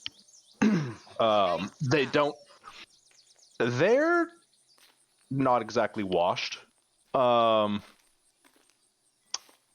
And from what you know, Xylia, as well, while they are small and relatively unimposing on their own, they do have a history of enslaving other creatures as best they can, especially rodents, to do their bidding. But in this case, you can see one of them appears to be riding along the back of a absolutely massive ape who is throwing rocks from the edge of the forest at the combatants in the middle, giving zero shits about the other Exvart currently harassing them with short spears. Some of the rocks are crushing Exvart, some of them are just harrying the humanoid looking fighters in the middle. And they all seem to be fighting around a large carriage that's stopped in the middle of the road currently. How far away are they from us right now? You reckon you could ride up on them in maybe about half a minute at full gallop. You guys want to go help? Yeah. Let's go. I'm gonna preemptively, if I can, draw a Mel's acid arrow while galloping towards. Given it's half a minute, you can do it like just as you're about to get within range of them. They do see you coming, so they are not surprised. And you can see a group of them break off, including the one riding the giant ape. As I will need each of you to roll me some initiative rolls. We need our tokens. Yes, I need to also actually move you onto the page, I think. Oh, shit. It would have been great if we'd, done nothing. Remy and Xylia. Oh my god. And you all currently have horses too. Actually, could I say, would I have known it wasn't going to be like a surprise attack kind of thing? Yes. Yeah, you would have seen that they see you coming. I wouldn't do easily. the arrow then, if that's cool. Okay.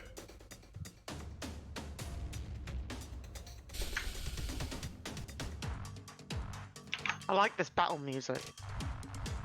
Me too. It's pretty Yeah, solid. it's good. Oh yeah, It's a initiative, right? Yes. Sweet. Yeah, look how Any crap initiative my should be- initiative is today, guys. That's usually how I Yay. roll. We swap places. Yay! Yay.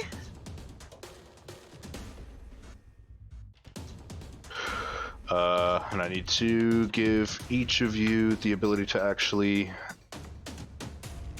do things with horses. Otherwise, you can't really move them with you. Did somebody roll but didn't have their token selected? No. Oh, duh. Nori's not here, and I'm an idiot. I don't want the horse. I want Nori. No, stop giving me the horse. Can I, since we went straight into initiative, but we were running up, can I say right before we got into it that I cast Bless? Yes. Yeah, you have time to Okay, do that. I'm gonna cast Bless on,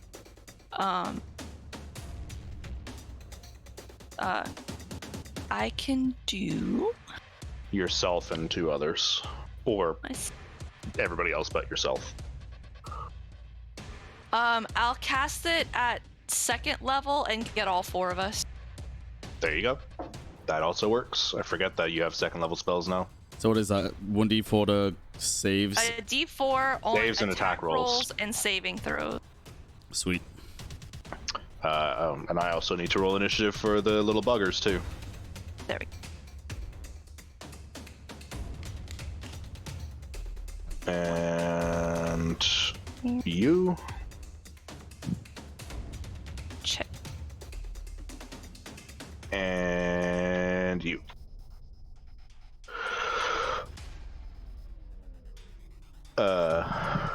There we go. Okay. Whew. Lots in this combat. So for the purposes of combat, I'm not going to be describing what the other group is doing. They've got their own shit going on though.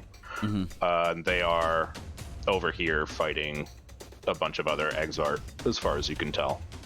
Meanwhile, the ones further up here are now moving down to meet you as you ride in. You can see the short little blue men behind the ape are wielding little short swords as they come running towards you, swords raised, looking like they want to give you little pinpricks. But starting from the top, we have Nori going first. Wonderful. I love playing with myself on stream. You did that on purpose, and I did. Not mad. I'm disappointed. Nori. Fuck, what does Nori do? I haven't played a warlock in a long time. I would say ahead of time Nori's probably also cast Armor Vagathus, just because I know that's what she'd do as a character, which means she's got 10 temporary hit points. But coming in, she's going to hex the giant ape's dexterity, and then she's going to Eldritch Blast him twice. The 13 and 23 both hit, so that's 5, 16, 22 damage to the ape just as she's riding in, and you can see the ape is hit both times and just seems to power through these blasts of force, continuing to run up on all fours. The Exbart on his back wielding what appears to be a staff and screaming something at you guys in a language you can't understand. And that brings us to Xylia. Am I on horseback? You are. Does it take like movement to get off of the horse? I believe half your movement. Actually, I think that's to mount. Mounted combat. Mounting and dismounting. Doing so costs an amount of movement equal to half your movement speed. Okay, yep. So it takes half your movement speed to get off the horse. Okay, so I'd have 15 feet. Yeah. Fuck it. I get off the horse. And I stand here with my 15 feet. Sure. And I'm going to cast a lightning bolt through all of them. Okay. That will make the horse have to act on its own initiative since it's no longer being mounted. All right. So, Jesus Christ. So your lightning bolt goes through Ape. You can get almost all of them. One of them you will miss. That's fine. So Giant Ape makes a dex save. Makes it. What? Oh, right, I have it on the ruler tool. Warlock makes a dex save. Also makes it. Come on. Little fucker back here makes a dex save. Fails it horribly, and the one all the way in the back also makes a dex save. And makes it. God damn. But with damage. 32... With 16 lightning damage, the two Exvar in the back are cleaved in half by this lightning bolt. Even the one that managed to dodge to the side, as he dodges, the lightning, just like the scorched area around the lightning bolt as it passes by him, rips a clean chunk out of him, more than enough to kill him instantly. Okay. His buddy ahead of him also didn't even see it coming through the ape and is mostly gone. There's a pair of legs left, and that's about it.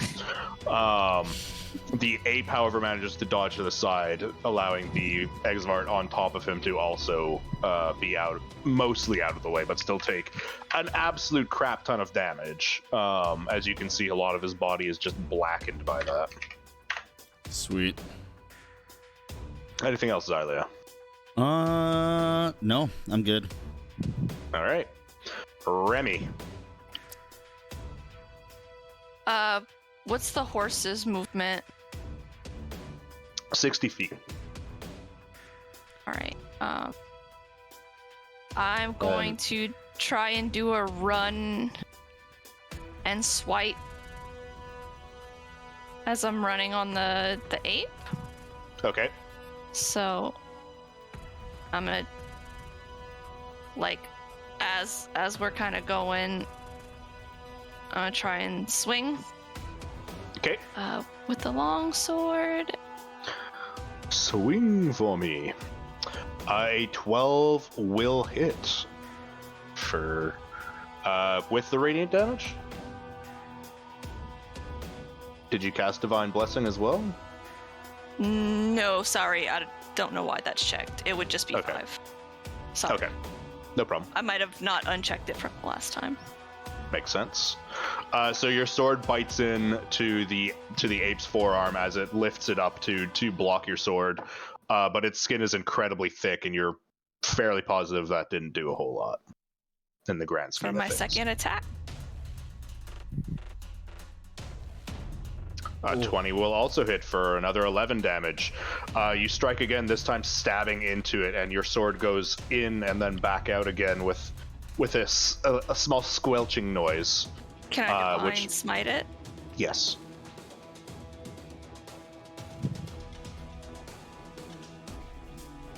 Did that? I think you have to click it in your action bar, not in your features and traits. Right. One day I'll learn. Is the giant ape undead or fiend? No. Damn it. This seems to be a normal ape. Wow, yeah. So you stab in and unleash a blast of holy force into its arm, and you can see the wound almost instantly cauterize as it's burned by these holy flames. And the ape rears back in pain and starts slamming its chest in rage. And I'm going to...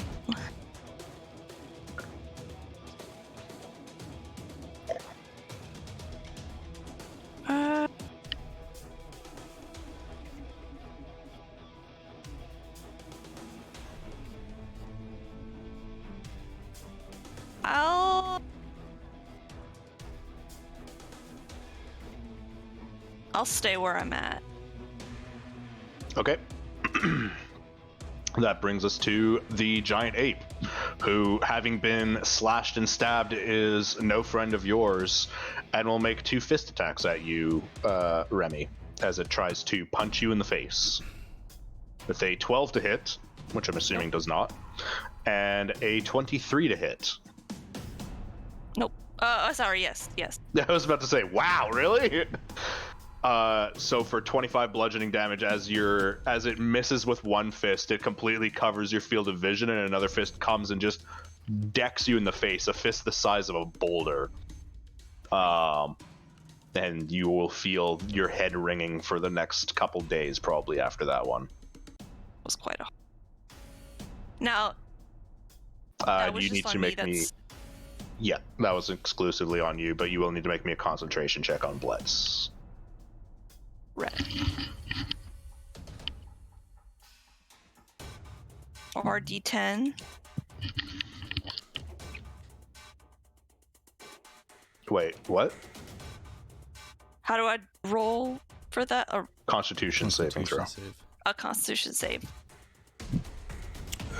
Fail. Bless off. Plus bless. You didn't roll the extra D4. I had that. You might have it in your attacks, but not in your saving throws. I have to do it twice. Still no. Not enough. As you lose bless, you're momentarily concussed on the back of your horse, and it's a miracle you didn't simply fall off of it. The horse that Xylia has dismounted takes off down the road, screaming and neighing at the sight of bloodshed and general mayhem. Why is my horse a pussy? Because it's not a war horse, it's a riding horse. It's not trained for battle. Damn it. The Exvart Warlock of Rizzle? What the fuck? That's not supposed to be its name, but alright. Sitting atop the ape, looks over the conglomerate of what it thinks are idiots below it. It's a bit of an idiot itself, realistically. And will fire a Scorching Ray at the mage that just fired the lightning blast at it. Definitely displeased with him. And that will be a 1 and a 2 and a 3.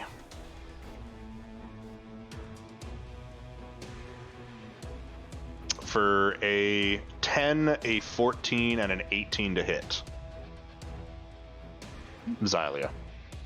Please don't tell me you're dead. If I counterspell, would it get rid of all of them? Yes. Counterspell. Okay. Typically, you have to say counterspell before I start the attack rolls, but... Yeah, I didn't know if, multiple rolls... I mean, I could take it. I don't mind. Because It cancels a single spell cast, and Scorching Ray is a 3... when you cast Scorching Ray, you fire 3 bolts. And if I was to do shield, it would only repel one of them? Nope. Shield is active until the beginning of your next turn. So when you cast it, it gives you a +5 for the rest of the round until the beginning of your next turn. I'm just going to shield it then, instead of counterspell. Okay. Now that you can declare after the attack rolls. So, does an 18 still hit with shield? No, not if it's a +5. Oh, wait. You have 12 AC, don't you? Yes. Yeah, so it is still hit. Okay. So you will take 4 fire damage, but that's it. That's fine. As your cloak is singed a little bit. Keothi, that brings us to you. Well, I am not happy about the fact they went for my squishy boy. I bet I'm not. not that squishy! I was more thinking the other squishy boy. The squishy boy who left his horse. Yeah, the squishy boy whose horses ran away. So Remy's saying that, and he's still kind of just like. I'm a jellyfish in the wind. So I'm gonna get angry, hate, and rage, and then I'm gonna go forward with my horse. Can I do this? Yep. Come with me. And I'm gonna try and hit the warlocky magic man. The magic man. Magic man. All right, go for it. I'm gonna use my. Oh, do I use my maul or do I use my axe? And are you attacking recklessly, or are you just attacking normally? I'm gonna attack normally. Okay, I'm not that mad yet. I'm just raged up. fair enough. I'm gonna use the axe because I want to see him suffer. Oh, if only you had been attacking Oh, recklessly. The first hit with the axe, as you swing the axe upwards, and as the Exvart's leaning over to cast those scorching rays at Zalia below, you just cleave the Exvart from like the bottom of his rib cage up to his shoulder, and there's like Exvart on the ape, Exvart off the ape. And the rest of the body tumbles after the now murdered Exvart.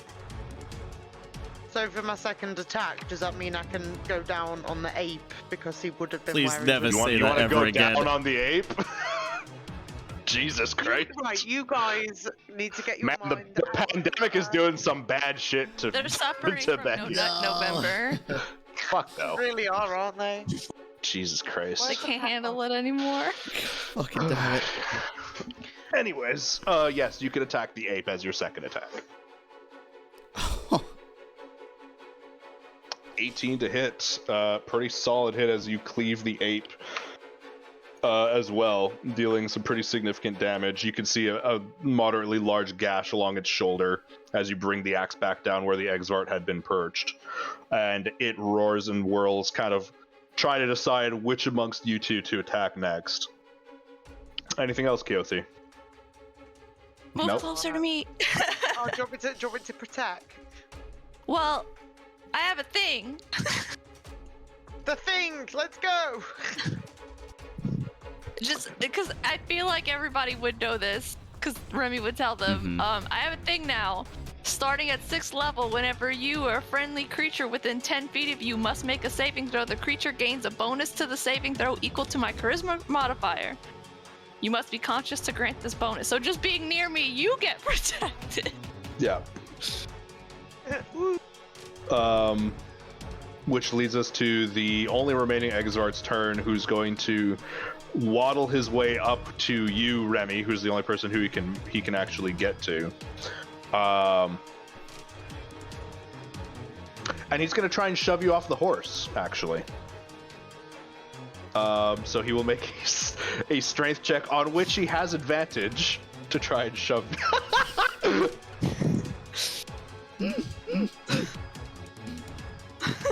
Okay, wonderful. You said he has advantage with such confidence. At least there's that. But you can make an athletics or acrobatics check to avoid getting shoved off. Thank God. You're fine. That would have been embarrassing. He goes and like shoves you from the bottom of your foot, and you kind of like look down and just like swiftly kick him in the face. He'll take a bonus action and disengage, running 10 feet back, as you could hear him screaming in some language you don't understand. Meanwhile, Nori from up on where she's perched kind of looks at him running away and will quickly just like with an Eldritch Blast at him. I had instinct knowing it's coming, I duck my head. So she'll Eldritch Blast him, 13 to hit, I'm pretty sure that hits him. And that just pastes him along the floor. It hits him in the back with enough force that you can see him like just as he's running get knocked over face first into the ground, and as he goes there's just this like trail of blood behind him, and he's dead, incredibly, as she'll then turn her gun to the ape and fire again at the ape, for a bang 17 plus hex, so 10 damage. Not bad. And as a bonus action, she'll use... Where is it? Did she not take it? No, she did take it. I'm just stupid. Maybe she didn't put it in her... thingamajigger. She'll use Maddening Hex, which I think is... Oh, it's just her Charisma mod. Okay, so it just takes an additional 4 psychic damage. As you can see, the ape is... Like, its eyes like seem to be leaking a little bit of blood down around its nose. And that Force Blast gave it like a mild concussion at first before it shakes itself out of it and lets out another bestial roar. Xylia, you're up. It's been 1 round since the horse ran away, right? Yeah. How far would it have got? About 120 feet. Really? In a round? This is not coming back. Yeah, the riding horse can move 60 feet in a round, and this one's dashing as it's running away, so 120.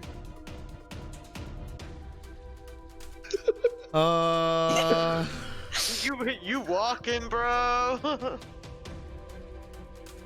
Okay.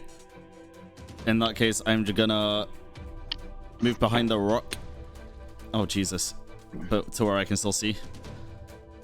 And I'm gonna take my magic bow out and cast Melf's Acid Arrow at the big monkey.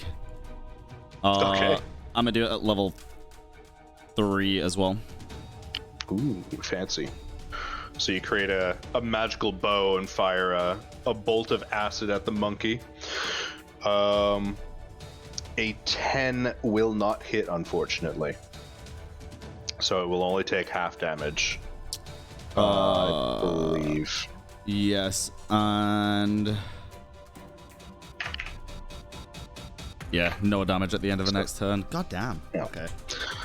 So the arrow just barely passes by the ape, and you can see a little bit of acid splash onto it, but otherwise seems to have no other effect on it beyond making it increasingly angry, if that were in fact possible. And then Anything I'm going to else, use the rest of my... I think I have like 20... Do I have 20 feet left? You do have 20 feet, yes. I'm gonna hide behind Nori's horse. Okay, the second you run away from the ape, it whirls around and attempts to backhand you. Or backhand you. Yep. It can do that from You're that within- far away? You're within range of its attacks. It's large enough Really? for an 15 18 to feet? hit. 10 feet. You were 10 feet because you were right here. I was there. Yeah, Yeah. you were. Motherfucker. For an 18 to hit? Yeah. Ooh, duh. Will he do the thing? I can't do a thing. What do you mean? What can I do? You have oh no, shield isn't enough. Shield's nowhere near enough. Yeah, so as you turn to run away, the ape just backhands you and sends you sprawling across the ground as you're running for 27 damage. Yeah. Ow. Remy.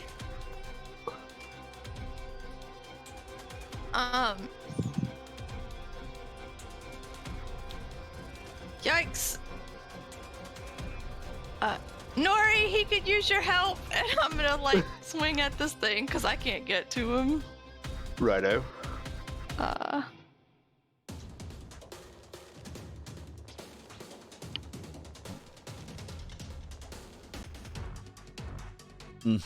10 on the first hit. 10 It's will not miss, gonna hit. unfortunately. Oh. Fuck. stab You're yourself. feeling the concussion right now. Your ears are still ringing. There's little like ape-shaped stars flying around your head, making like little Tweety bird noises. It's a grand time for Fish Boy right now. Stop spinning around! Any bonus actions or movement? No. All right, Giant Ape will go. Then Giant Ape looks at the two of you so conveniently placed and will attempt to just smash both of you on your horses. So fist attack on Remy for 19 to hit. Oh. That's a hit. Oh shit, okay. And also, that puts me unconscious. Oh fuck. All Oh right. shit. And a fist hit for Keothi, but I believe an 11 misses. Don't know. All right. I Let me- strong. So Keothi has mastered the 5Ds, whereas Remy is currently unconscious, slipping off his horse and then onto the floor beneath the horse. On the horse's turn, it will attempt to run away, and the ape will take a swing at it as it tries to run. 23 damage. It catches the horse by the neck as it's running and just swings it into the forest as if it weighed nothing, sending it sprawling into the trees and killing it. The other horse, meanwhile, will continue to bolt along the road another 120 feet further ahead of the group. The Exvarda's dead. Keothi, you're up. I'm livid right now. My blue boy is in pain. Okay. Your blue boy don't look so good. No, I'm going straight. I need to kill this thing. So we're going straight in with my axe again to its face. Okay. 'Cause I'm We mad. going reckless? Yep, because I'm real Okay. mad. Now Keothi mad. 22 and 18 both hit. For 17 plus 12 is 29 damage. It's pretty significant. You cleave into it twice. You can see it's one of its arms is like almost entirely cut through. You can see like all the way down to the bone, despite the absolute massive size of this thing's muscles. Anything else, Keothi? Will I be able to somehow hook Remy's body onto my arm somehow from where I am? You could have picked him up as an action. Okay, but I can't sort of like try and scoop him. Okay. No. Can I in which- shout something? Oh. Or no? I was. Yeah, you could. If it takes no more than 6 seconds to shout, then yes. What are you gonna do, Keothi? I was going to say, in that case, I'm going to run with my horse around the back to try and distract him this way to stay away from his body so he doesn't hurt Remy's body or come Yep. for you. Makes sense. Okay. Let's go. I'm trying to, because I know Nori has ways of healing. Just her sheet's a bit of a mess. She doesn't even have like the Celestial Warlock features on her sheet. Oh no, there it is. I'm getting genuine anxiety for my blue boy right now. You'll be fine. Dude, it's so funny because like most things don't hit me, but when they do, like every time It's I've been hit, it's like murderous. almost like a 1 or 2 shot. It's always for like extreme amounts of damage. Yeah, like don't get me wrong, you're really strong, but I'm like so much more tanky. So I'm really worried about. Keothi's worried. Really worried. So Nori, seeing Remy go down so heavily, is going to use 4 healing light dice to give you 4d6 back HP. As she, I don't even know if she says a prayer to Shadova. She's just like, help. She's like, fuck, fuck, fuck, fuck. Yeah. This all sounds very familiar. Yeah. So you get 17 Whoa. health back as she expends 4 dice at Nori's once. the goat. Go Nori, go Nori, go Nori. I said, stop, bitch. As I say So- from the ground. So you are alive and feeling just a little bit whack. And that will be... Oh, that's a bonus action, isn't it? I think that's a bonus action. Yeah, it is. Holy shit. So It she is, can still definitely. blast this thing with 2 Eldritch Blasts. All that Warlocks, healing, man. and she's still fucking going. I love Celestial Warlock, man. You can do so much shit. Oh my god, what a fucking class. 6, 13, 24 damage as she lays into this thing, and it is now wobbling on its 2 feet and occasionally has to like put down one of its arms to keep itself upright. Zalia, that brings us to you. Looking particularly snackish as you've been tenderized. I want this thing fucking gone. and I can see Remy's still really hurt, so I'm gonna use my full 30 feet of movement to get to Remy and say, Okay. "Trust me." And I'm gonna If use you all weren't convinced Thunderstab about me needing that armor now. Kaboom! all the way back to Dory. All right. So it needs to make a con save. Well, creature this big should probably be able to make the con save, but it's also it's also down to luck as it takes the full 16 damage. Yes. Totally unprepared, the thunderous energy hits it directly in the chest, and you can hear a mighty cracking noise as bones break. The creature labors in breath and wobbles slightly before keeling over and dying.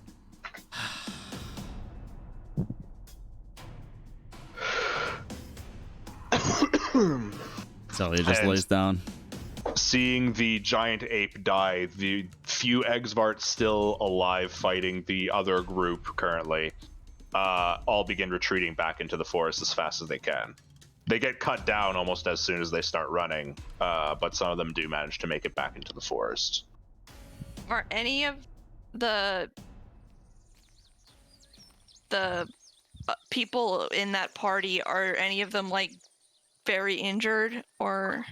They seem lightly injured, some of them, but none of them seem to have taken any grievous injuries. Among Nope. their group, No fellow concussies.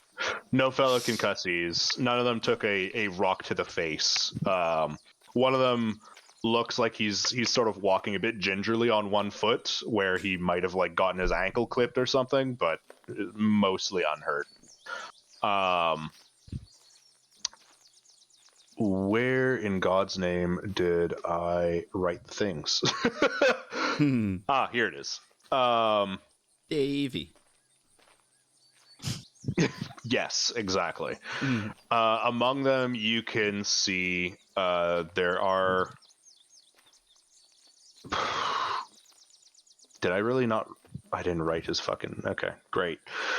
There's two men who seem to be dressed in full plate, as best you can tell, so you can't really see their features beneath it. One of whom, however, has both of them have the symbol of Cargone emblazoned on their shields. There's an elf, or maybe a half-elf among them, who seems to be an archer, as she's sort of been in the middle of these four other guys, firing arrows between them as they've been sort of a shield wall for her. There's a dwarven man who's dressed, you would say, sort of similar to Keothi in terms of like the no armor aspect of it, though he does have a large shield strapped to one arm and seems to be literally just holding a club in the other. And is absolutely covered in blood. He's made absolutely no attempts to remain anywhat clean this entire fight, and in fact looks like he's even rolled over some of the corpses mid-fight. And the last man that you see amongst them is a particularly pretty man, given the fact that he was up close and personal fighting with two daggers. It doesn't seem like there's a single drop of blood on him, and from his neck you can see dangling a symbol of Andrash. And actually, Remy, you would recognize him. It's a very familiar man that you once met out in Aeron. Yeah, I remember this guy. Hey! And they sort of are all winding down after the fight. You could see him look over at you, and he's like, "Oh, hey, World! yeah, small world indeed. Thanks for the help back there. Real good of you." Yeah, man. Whew. I'm glad you guys seem to have fared better than I did. Yeah, well, we all take licks now and then. Looks like you found your way to Talona. I would guess, if you're this far west now. Yeah. I'm sorry, I'm a bit dazed right now. I'm with the company. This is the crew. Sally Guys, is this laid on the ground, waving.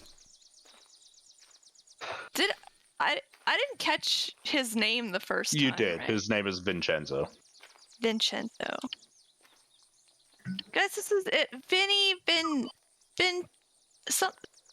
Yeah, you can call me Vinny, but most people don't in Kelowna because then they get me mixed up with somebody else. Right. It's, yeah, I when I was coming to Kelowna, he's the guy who taught me cards. Buno. Yeah, Buno. Yeah. It's spreading around. This I'm is the Buno guy. This is the Buno guy. I'm Quixote. This is the guy who started it Nice to meet you, all. Quixote. And he's like walked over to you guys now, whereas the others are sort of like keeping to themselves. Don't mind them. They're a little serious. Bit more serious than I like to personally take myself. Hi, Vinny. And he like extends his hand over to you, Quixote. Quixote. Nice to meet you. And he gives you like a really emphatic handshake. You're And I am. It's always fun traveling on the road. It's always a party. You know what I mean? I do. Of course, it's sometimes a bit of a. Yeah, exactly. That's how I like to live life. Tons of music, tons of fun. Probably a bit too much alcohol from time to time, if you know what I mean. We all have those days. Oh yeah. So thanks for your help. Didn't expect to see anybody else on the road. Didn't expect to be ambushed either, so I guess today's full of surprises. Yeah, we didn't really. I mean, I've never been down this road. Is this normal or? Well, yeah, I mean that's why we were hired. We're guarding a transport currently to get it over to Boscomon, hopefully unmolested. I don't think they got hit by a rock. No, it's fine. But yeah, prisoner transport. It's a bitch. Prisoner transport. Oh yeah. Little POW we picked up back in Vault to take back to Boscomon for something or other. I don't know exactly what the deal was, but some powerful mage, I think, from Boscomon that we captured in the war efforts a little while back. That's cool. You'd think so. It's a bit annoying though when you have to take care of said prisoner, and if said prisoner has his mouth open for too long, he could cast a spell that could seriously endanger everybody that you're traveling with. So it's complicated, but you make do. You still seem well-to-do, prepared. Oh yeah. Well, yeah. I mean, that's mostly thanks to Buckalum back there. He's sort of our leader of sorts. I joined up with the Golden Bow recently. Really? Mm-hmm. We've Nori used to be in the Golden Bow, and I actually know another guy who used to be in the Golden Bow, but he got injured and is now doing his own thing. But Ardbert. Right? Ardbert, yep. Yeah, I remember hearing about him. I feel like I came in shortly. Oh, okay. Yeah, I met him briefly. I kind of came in after he was injured, but before he was like formally retired. I think that's the word. He's doing well for himself. He plays really good music. He's got his I've thing heard his set music. up. I had a little bit of a jam session with him, which was kind of cool. But yeah, I sort of came in. I don't want to say as his replacement, but like kind of his replacement. Nori, on the other hand, I don't think I've heard your name before. And he like looks. Well, if you came in after Ardbert, she was like even before him. I see. Well, thank you so much for your help. I do think I probably need to get back to them and sort out this sort of mess.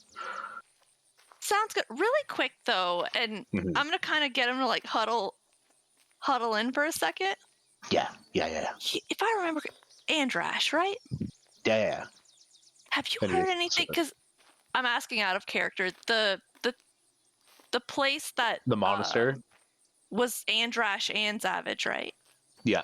Have you heard of this monastery that's back in Vol? Andrash Savage Oh. Monastery. Yeah, I know that one.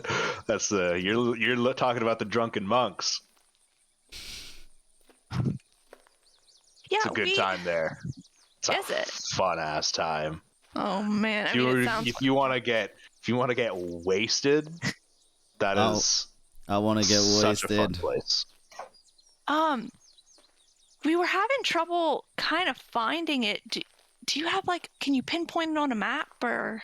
Oh yeah. It's kind of hidden. Not really, but Yeah. there's no formal roads that go to it, but it's actually along the ridge. If you travel directly north along the ridge, maybe 3-4 hours directly west of Telona. Yeah, you could get there in about 3-4 hours, I think, on horseback. It's a little bit difficult because the terrain's a bit rocky and you kind of have to do a little bit of zigzagging. But they're sort of perched up, almost overlooking Thom directly from the top of the ridge. Okay. Just if you do go there, stay indoors after you're done drinking a little bit, because that's a long way down on the ridge, and you don't want to fall from being too drunk. It's happened a couple times. They've set up some railings, but they're only as effective as you make them when you're being an idiot. Oh man, well I'm glad you didn't fall off. It sounds like you had a good. I can handle my drink. It's the fist fights I couldn't handle. Those hurt, and I'm not very good at them. Wow. But yeah, they've got this really cool fighting style, which is basically almost emulating exactly what it's like to be a drunk asshole. I see. Good to know. It's fun. It's entertaining to go there.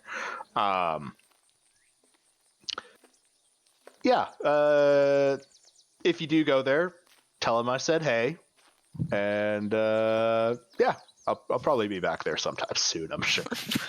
Will do. I'm sure they'll remember you. Oh yeah. Have be careful on the rest of your way to Baskman. We're not heading that way, so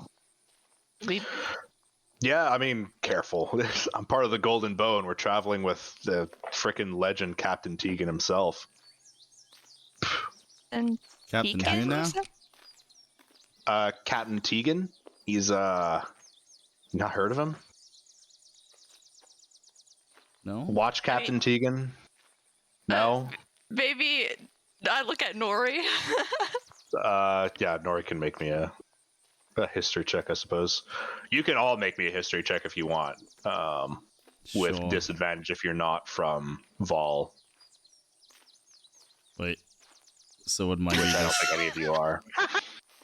Wait, where is Vol again? I am not okay right Whoa! now. I'm Brutal. not okay. Which one is Vol? Oh my god, how do you Not where you're from. You're from Vol. Oh, you're from Thom. The room is still spinning. You all just gotta look amongst each other and like, I don't know. Meanwhile, Vincenzo's just like, man, watch Captain Tegan. He's like, he's a war hero. Probably one of the most famous heroes living within Gaul right now. What did he do? Why is he so famous? Well, more recently, in the last major conflict between Thom and Vald over the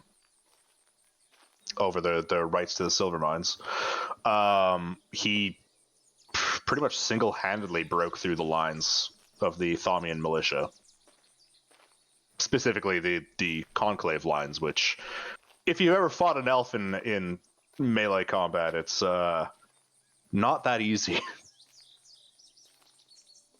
You said he's famous in Gal? Yeah, well, he's a watch captain in Gal now. A watch captain in Gal. Yeah. Typically, I think he's kind of one of those like higher yuckity yucks in the city guard. Here he's got some like pretty. He's an elf? No, he's a human.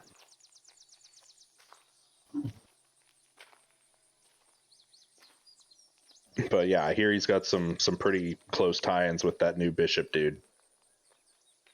That Cargonian douchebag. And he kind of looks over his shoulder when he says that over at the two guys with the Cargone symbols on their shields. Don't tell Baklam I said that. Is Vincento human? He's half elf. You know what's going on in Gal, right? I heard say a little like bit. That's why I called him a douchebag. Yeah, well, take care and be careful because they're not people like you and me. I'm not worried. I'm traveling with Baklam. Like he's an elf. If anything, he's got my best interests at heart. And we're also in the heart of Thaumian territory. I mean, it's mostly elves out here, anyways. So I'm just saying it's starting to, pick up lip in Talona, so they're getting kind of powerful up in Gal. You never know. I think we're gonna be fine in Talona. It's too there's too much of everything there. Like, how could it ever become human centric? It'd be ridiculous. Well, if this Tegan guy's as strong as you say, you never know, kind of. He's been pretty nice this entire time. I haven't gotten any major douchebag vibes from him. He's a little bit stick up his ass, but he's otherwise okay. And he's one hell of a fighter. Well, I trust you, man. Just take care of yourself. Yep, I will. I always take care of number one, which is me. Yeah, and thanks for the info. Of course. Maybe I'll see you guys back in Talona. But Yeah. I think we're headed off now by the looks of it. And he looks over his shoulder. You can see that they're already starting to move without him. Yeah, don't let us keep you. Yeah. Anyways, Take care. best of luck. Yep. He'll run off to catch up with them. Bye. Party on, my friend. Exactly. She gets it. Or he gets it. I turned around. He was very drunk. That he was. He's been quite the drunken man most of his career as a cleric. But yeah, with that, you guys can continue down the road once more. Double up on the horses. Go back and get Snowdrop. Yeah, And with one Snowdrop's a big instead. boy. He can handle Remy and Sarah, and then Xylia can take. Xylia can take somebody else's horse. A horse. Or you could just catch up with his horse, who would eventually stop running Okay. Yeah. after a little while. We can get his horse. At least mine didn't get slapped in the face. You eventually find Xylia's horse maybe about 500 feet away from the scene of the battle, just chewing grass by the side of the road, looking super placid and totally nonplussed about the whole thing. You just walk up to it, get on, give it a little slap on the neck, a friendly slap. Don't be mad at it, man. It made it out alive. My horse. Well, I'm not mad at it. Sarah's horse is gone. Listen, if I didn't have a care in the world either, I'd have ran Sarah's too. horse is now rations. Oh God. Oh no!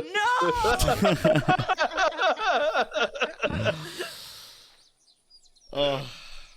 Alright.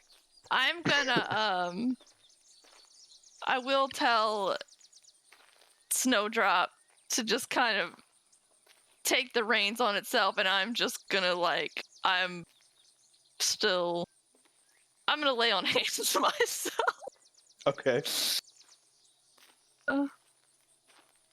Yeah. So you can give yourself a heal. You can even take a short rest as you're riding, since you're not doing anything strenuous. So if you want to do that before spending lay on hands. Yeah.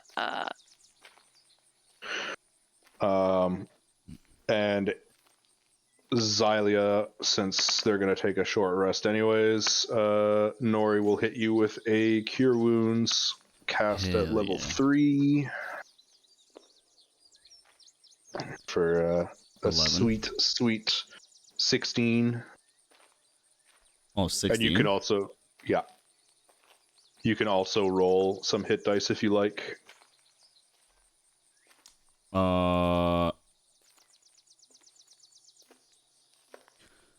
Yeah, remind me for the hit dice thing, how will they replenish? You get back half of your maximum hit dice every long rest. Oh, they'd be like full then. Okay. And it's a d6. Yes. I'll roll 3 of them. D6 plus your con. So if you just click hit dice in your character sheet, it'll roll it automatically. Yeah, I need to put the number in though, right? Or do I just keep it at 1 and can I roll multiple times? You can roll multiple times. Oh, wait. I'll give it another one. We'll do that. Delicious. Whole 13 HPs. Are they just what you can use as like last minute things when you're not in battle? During a short rest, you can use hit dice to heal. Yeah. When you have like time to like properly bandage wounds and whatnot. That's cool. I do not need it right now though. No, I don't think you took a single hit that entire fight. But Which is amazing. I took like considering- one hit. As the party tank took no damage. Yeah. I took like 1 hit and I was on 7 health.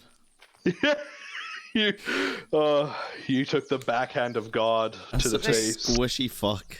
I was gonna say I've got 62 hit points. I have 38. That's like I've Wonderful. Oh, got. Can't wait for it to go up even more. It's a good ass time. I'm gonna become a necromancer and just start stealing other people's health. Of course. Why not? Fuck it. Touch my health. I dare you. Enemies' health. Much better. Porque no los dos. ¿Por qué no los dos?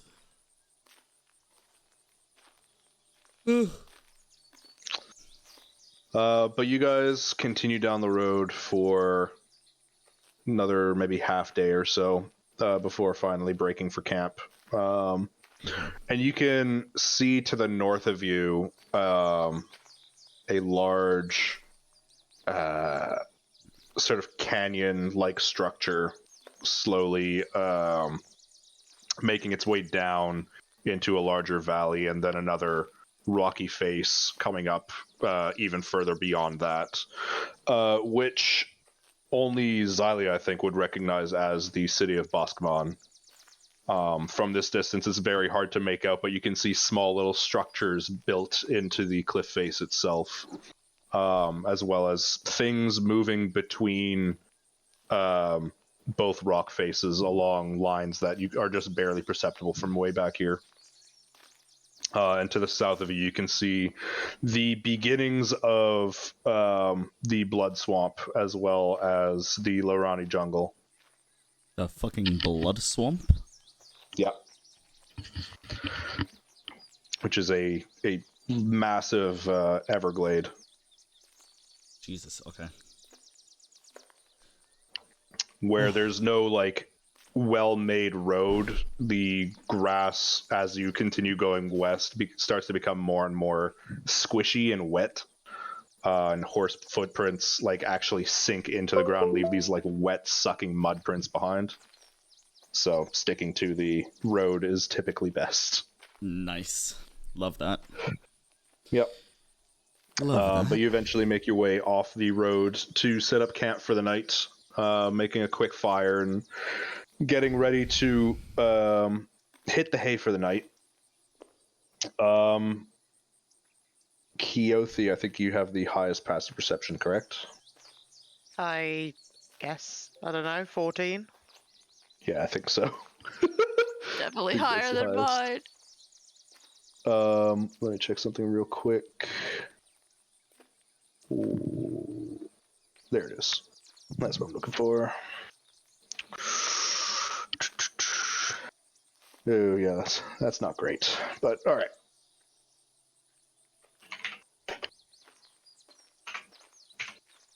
No, that's not what I want. Why it gotta be like this? Oh wow. Okay, so as you're setting up camp, I don't like the. Oh, you're wow. Yeah, neither do I. you finish tying up the horses and sort of like taking out rations and getting ready to eat for the night. When your rest is disrupted suddenly by the sound of what sounds like howling, but slightly, you would say, robotic and tinny. Oh no! Fucking robot And- wolves. There, what have you done? Bad things for you. Oh no. I hear sounds. Wait, I had a short rest, right? So I can recover spell slots. Yes. What is it? Shit. It is. I was getting so confused with this what one. do you hear? It's like a tinny howling. Like a oh, It, 50. it sounds like it's coming from metal, but it's definitely howling. Is there a No, pollen? no sooner do you hear said howling as suddenly from the bushes almost directly behind you, Oh, you hear something emerge from it, and Keothi, you're the only person who would even so much as see them. However, you are still surprised. What appear to be smaller versions of the Dragon Soul weapon without the wings, except for a much sort of longer, sleeker body, and they have these small little pylons sticking off of their shoulders rather than the wings themselves. And again, I'm going to need everybody to come roll me on. initiative. Oh, Okay, you no! say Okay. smaller. Yeah, much smaller, like maybe like the size of a large dog. Okay, fair. Not bad, not bad. Is that what they are? Blue God Drakes? That's what they're based off of, but they kind of look similar. Jesus. That genuinely that? made me jump. That made me jump. That was so loud. What is happening? We need that dragon scale shit. What is going on? Seriously, what the hell is going on here? I'm What first. do you mean? All of our initiatives are bad. You're first, but you're surprised, so you actually don't get a turn this round. As it managed to sneak up on you and shit. surprise you. Okay. So going first is the Can we guard fix drakes. that random noise that keeps happening? Yes. It's real, real loud. Really? It's not that loud for me. It's not Yeah. loud, it's just really deep, and it's like vibrating. Oh, it's like my ears bad. ear piercing for me. Interesting. Let's Better? go. Possibly. I'll let you know when it happens just again. went, so if you didn't, it just went. So if you didn't hear it, then, Perfect, then. it's probably better. Mhm. All right. So on their turn, they're going to leap out of the bushes and attack. One on Remy, one on Xylia, and one on Nori. That's just how it turned out. I rolled for it and everything. Let's go. I'm always excited when bad shit happens. This is the worst. Bite and tail attack on Remy. Both of them hit. Oh, fuck. For 13 total damage. Bite and tail attack on Xylia, neither of which hit. No. And bite and tail attack on Nori, neither of which hit. So just fuck Remy, I guess. It's not my day today. It is not. Apparently. It is not. The gods hate you today. It's But that does bring because us. we've been talking shit about Zavage. He's mad. Yep, I can see that. Xylia, that does mean that we're on you. Keothi, it's time. I enlarged Keothi. Oh. Yeah. I was like, what the fuck does that mean? There. Enlarge me. Yeah. How do I get bigger on here? You big now. You are big now. I make you big. Thank you. Cheers. There we go. Big Keothi, big. My roll 20 is like not having it today. I'm like, I think your computer's not having it because you're like going real slow on your screen. You might need to turn might on be- or off hardware acceleration. Because it was Could doing do that that. for me last time. it could be my internet connection as well. Oh, I'm also not moving, by the way. I figured as much. Unless you want to proc the attack of opportunity, I'll leave that up to you. In fact, you know what? Can I play this smart and move around it to the back here? Without proccing an attack of opportunity? Yeah. Because I'm thinking if the other one next to Nori moves, I'm in range of 2 of them then. Makes sense. Sweet. Okay, Remy, that brings us to you. Okay, I'm gonna attack the guard straight On top of you. in front of me. Yep. Hold on. I want to see that 20, Remy. Hold on, my character sheet went away. It's trying to load. This is some Avengers style shit. Holy fuck. Yeah, It's this like is like a Avengers bits with right- Pirates of the Caribbean. Yeah, I see it. That could see that, yeah. A 23? I'm so proud. 23 hits for 8 Hell yes. slashing damage. You slash down on it with your sword, but it is made pretty much entirely of metal, so it has limited effectiveness, but you do definitely make a solid dent in it. Okay, go for my second one then. Okay. Whoa! Holy shit, Remy. Question is she going to smite? And now we're 27. Yeah, I am gonna smite. What the fuck? Crit Fisher Remy. If it... Come You gotta on, hit the one I in your believe you can actions. do it. It's set up to be a spell, so it might be asking you for the spell level. Not bad. Yeah, it... There we go. For 13 damage, you also roll another 3d8 because it crit. How do I do that? Slash R? Slash R 3d8.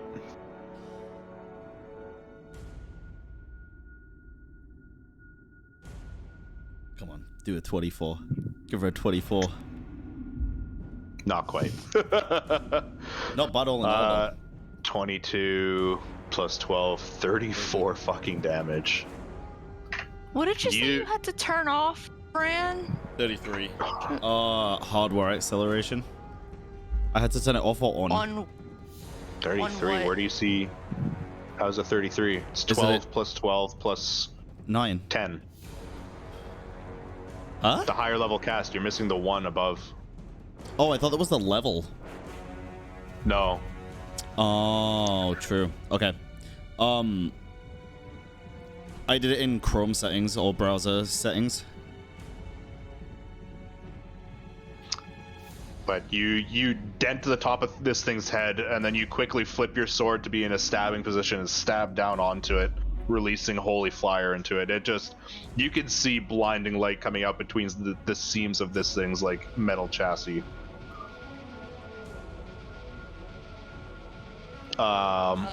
That's all I've got. I'll stay where I am.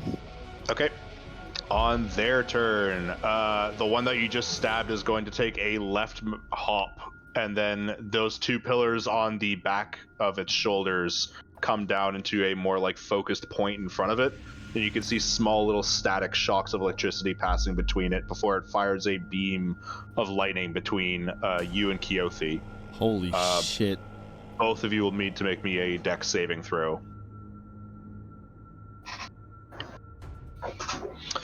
Both fail, but you only take 8 lightning damage as a result. Not bad, not bad. The one currently engaged with Bran is going to whip around as he's like running a circle around it, and it's going to bite and then tail attack him. Disregard the second tail attack, but a 20 to hit on the second tail attack. Okay. I'm and gonna... a 13 to hit. 13 hits you as well, actually. Yeah, I'm gonna shield Okay. to prevent one. So I did, what, 5 damage? Yeah, 5 bludgeoning. The other one where it's currently fighting Nori. Nori was sitting down eating, not really paying any attention with this thing attack, so it's practically on top of her. She's like trying to hold it off of her. And it's going to attempt to bite, which it fails, and tail attack, which it most certainly fucking hits. So as she's keeping it from biting her, it raises its tail up and simply slams her on her torso for a significant, not that significant damage, for like 4 bludgeoning. Definitely knocks the wind out of her. Keothi, you are up. Okay, one question. Now I'm enlarged, does that mean I can move more than my 40 feet? No. You do deal with more damage, though. I was just wondering if I could go, because I'm gonna go here. Yep. And I'm going to go for the one that's hitting Xylia, I think, because he got more hurt than everyone else. Okay. So... Let's take a stab at it. Can I rage again? I can, can't I? Yep. Well, we're angry, so... Are you attacking recklessly or normally? I'm going to attack normally, and I'm going to use the maul. Okay. So 1 hit.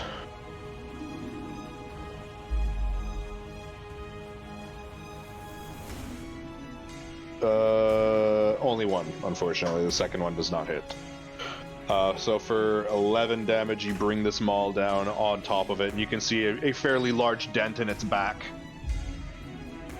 But it appears still singularly driven to attack Xylia.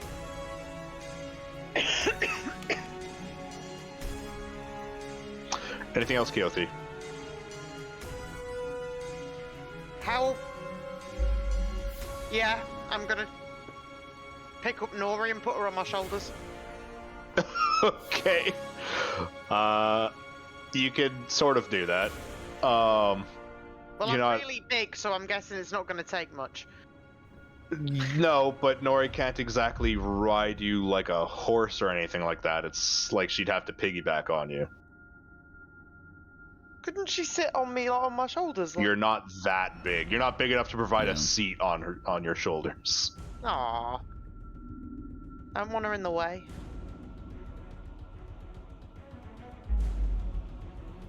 You could pick her up and do that. She just wouldn't really be able to attack from your back. She wouldn't have any hands free. How much more movement have I got? I want to move her out of harm's way, because I was here. Yeah, but I don't know. Could you squeeze between her and the fire? I guess so, yeah. So then you would have, what, 20 feet left? Yeah, I've got 20 feet left. Alright. I'll do that. You can move if you want. Yeah, I'll move her out of the way. Okay. Both guard drakes now aggroed on you will attempt to bite you as you run away. Okay. For a 10 to hit and another 10 to hit, so both of them fail. Yeah. Wonderful. So Nori being brought by you is carried. On her turn, she's going to hop down. That now actually standing and capable of doing things once more. She's going to bonus action cast Flaming Sphere and just drop that fucker on top of one of the guard drakes. Wherever it is. Flaming Sphere, 10-foot radius. Or maybe it's... No, it's... That's not quite right. Looks like that. There we go. Much better. And I believe that's an action to cast, if I'm not mistaken. Could be wrong. Yes, it is. It is an action, and that will be her turn. Which brings us to Xylia. I'm gonna move. That's not proccing an attack of opportunity, right? Because I'm still in range. Yes. And I'm gonna risk it for the biscuit, I guess, and cast Lightning Bolt to try hit both of these since it goes 10 feet. 5 feet either side. I'm gonna let you take a free intelligence check on this one. Okay. Hold on. Oh, it's on the left, right? It's just, yeah, just a check, not a save. They're not touching anyone, right? Okay. You just saw one of them fire lightning itself, and these look very much like the storm. Jesus Christ, Storm Seeker, the lightning dragon soul weapon. Fair. In that case, I will cast. Fuck it! I'm gonna cast Magic Missile at the one right in front of me at 3rd level. Okay. Jesus, that's 5 missiles. Yes. Go ahead and roll the damage. Just grab him. 1, 2, 3, 4. Yo! Holy fuck!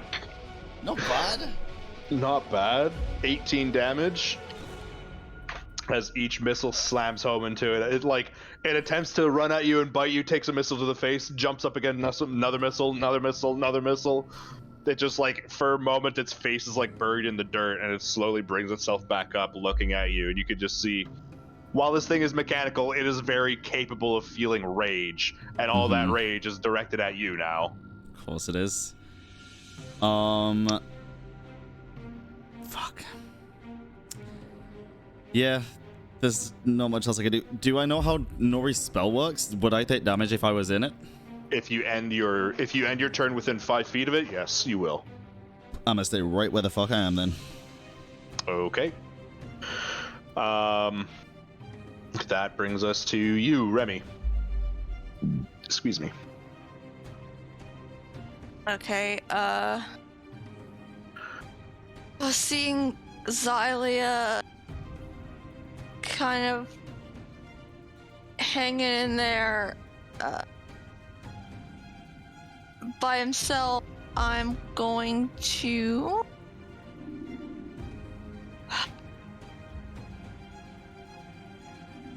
Keothi is with Nori. Fuck it. I'm gonna. I know it's gonna provoke an opportunity attack, but I'm gonna to this guy to attack. Okay.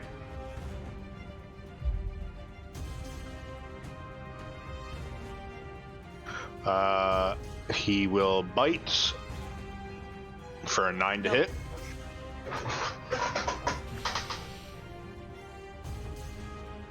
You are currently 5 feet away from the sphere in that position, just so you know. I go that far. I'll be right back. I just heard the cats do something bad. 5, 10, 15. Yeah, I can get next to Xylia. Do that.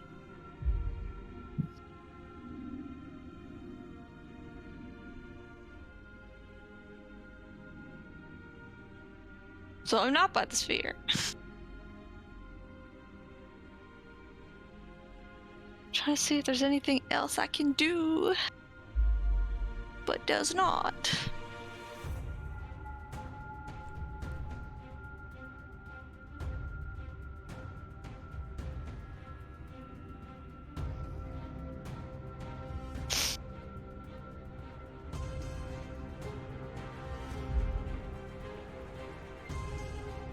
Oh god.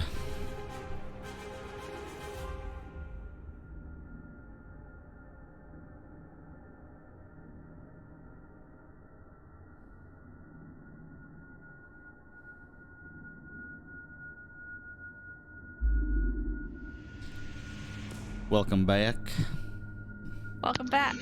Sorry about that. Chairman, I It's okay, guess, got scared of his self-cleaning litter box and managed to toss a bunch of fucking cat crap all over the living room. It's gonna be fun to clean up in a bit. As they do. So in order to avoid the spear, I'll just move around closer to Yeah, okay. Dahlia, and I'm gonna attack with my longsword because that's all I can do. That's not gonna hit. 9 misses, unfortunately, as does a 13. Oh. Why are my rolls so bad today? Don't know. On their turn, the guard drake closest to you is going to run up over here and level its lightning pylons towards you as it makes a lightning launcher attack against you. For an... Oh my god, okay. A lot of damage. You will both need to make me a dex save, Xylia and Remy.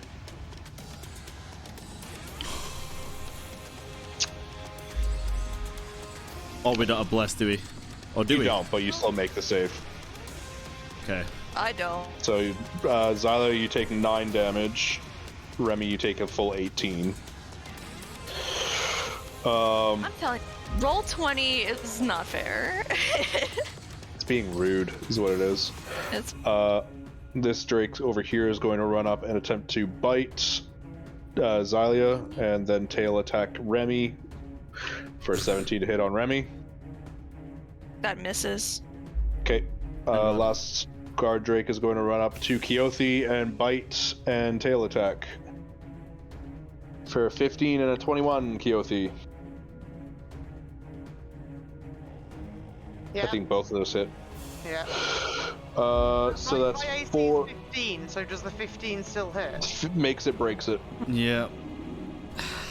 Yes. So the 15 hits for 4 damage, and the 21 hits for 3 damage, because rage. Not bad. Okay. Excellent. That will bring us to your turn, Keothi.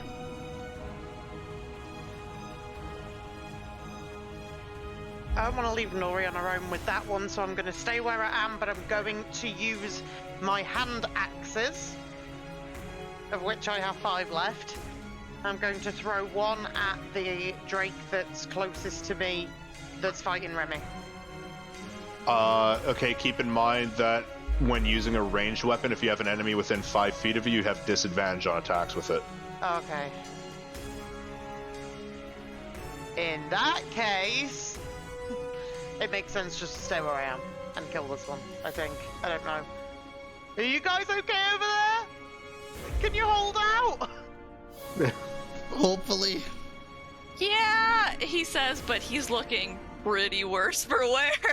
Mm-hmm. Which is crazy, because I was back to full before this started. The rolls I have am not getting loved my- you. Ass kicked. Right, Your okay. Purpose has been getting smacked, yes. I'm going to move to the other side of the fire. Okay.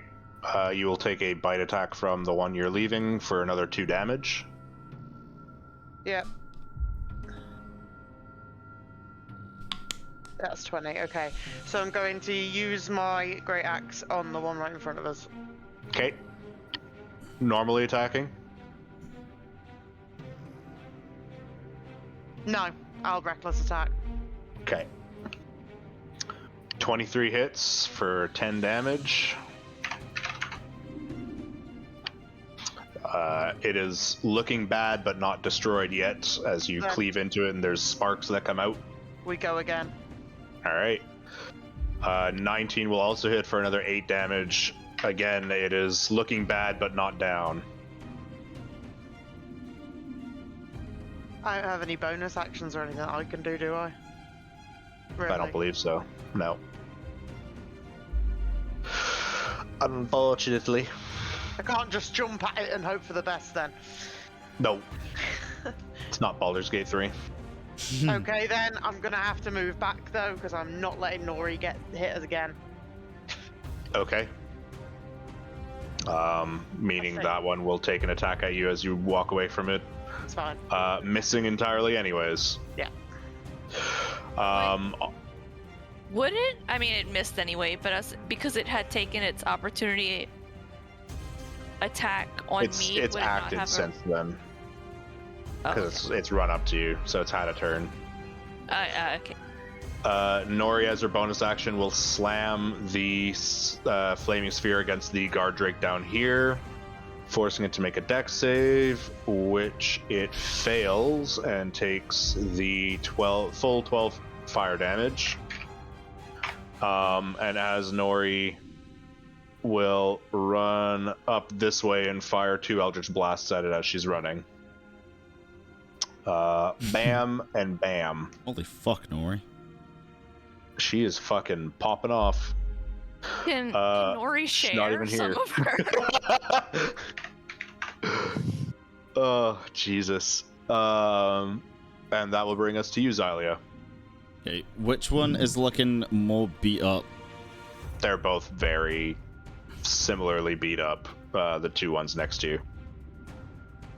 Casting Magic Missile at 2nd level. 2 at each. Okay. Go for it. Roll for damage. So the first 2 are for the top one or the one to the side? The top one. Okay. So And 6 then the one damage to to the the top one. side. 7 damage to the other. And the one to the side. The top one takes the 2 hits, and you can see like one of its leg joints, like the socket is like falling apart, and its leg is like slowly coming out the side. It's like leaking some dark fluid all over the ground beneath it. The other one, both missiles slam into it, and it like manages one last like lunge towards Remy before falling into several pieces in front of him. Okay, and then I'm also gonna, since I just hit it, I'm gonna move around this way and try to keep its Okay. attention if I can. Okay. Remy. No, I'm gonna keep its attention. I'm swinging. All right, smack it. Come on. No! Yes! 23 hits. And I'm gonna As divine it- smite, Okay. or if I need to or don't need to, I guess. You don't know you need to until you've used it, unfortunately. I'm gonna use it. Okay. I always hit the wrong damn thing. Oh. For 18. The creature lunges towards Xylia as he like runs around and misses at the same time as you go to take a swing at it, so you didn't anticipate it moving that way. However, in missing it, it whirls around to try and deal with you, and you catch it with the backswing of your sword and just lop its head clean off. Mind you, it's a robot, so what functionality its head actually has is up for debate, but it clearly has murdered this thing, as the holy fire seems to burn it and whatever functionality it had left to a crisp.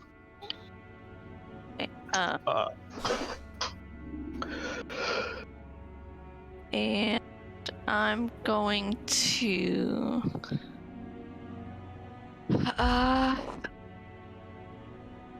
I'll stay where I'm at. Okay.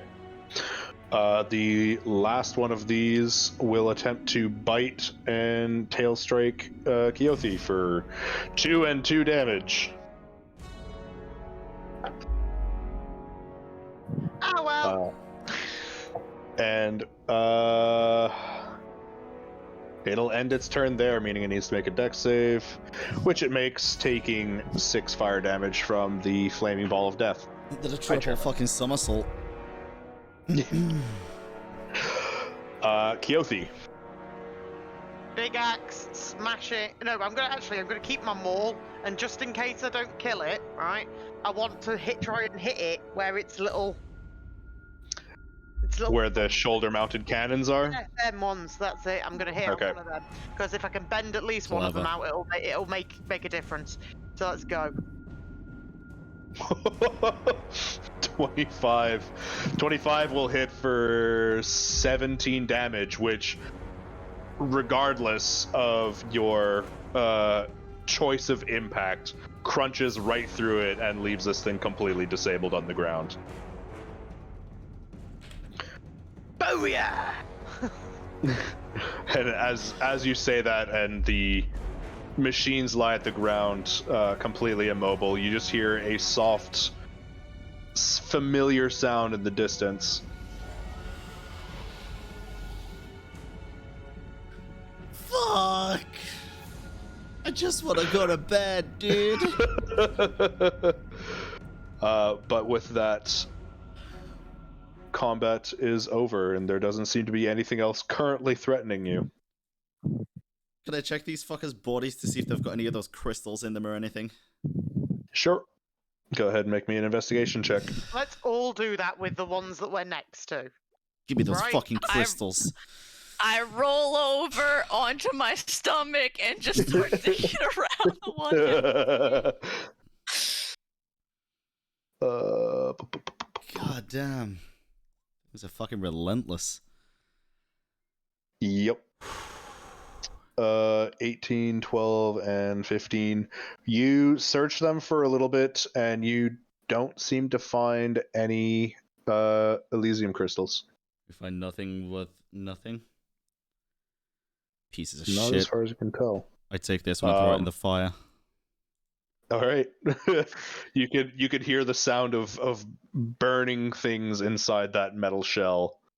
And looking closer at it as you're like picking it up and searching through it and whatnot, while it does seem fairly similar to other Gyaradoon technologies you've seen so far, this is clearly made with like inferior materials as far as you can tell.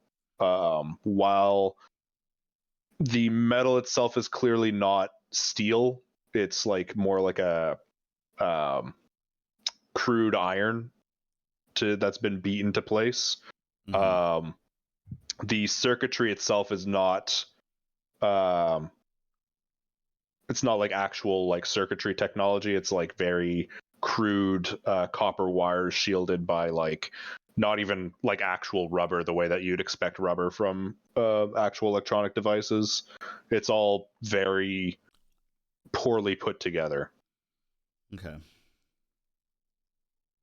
In fact, you're not even entirely sure how something could work without like even like a micro not a microchip, but like a circuit board, of which there are none in this. Did the sound, I'm assuming the sound that we heard was the fucking dragon. Super distant, but yes. Did it sound just like the normal noise we heard, or was it like in correlation to these things dying? You just started to be able to, you just noticed the sound as like things got quiet around you. Interesting.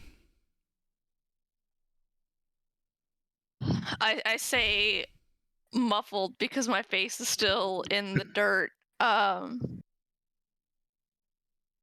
it like procreate? Can it make? If it started making dragon where is this babies, go- Who I'm not made these? Maybe the Lich?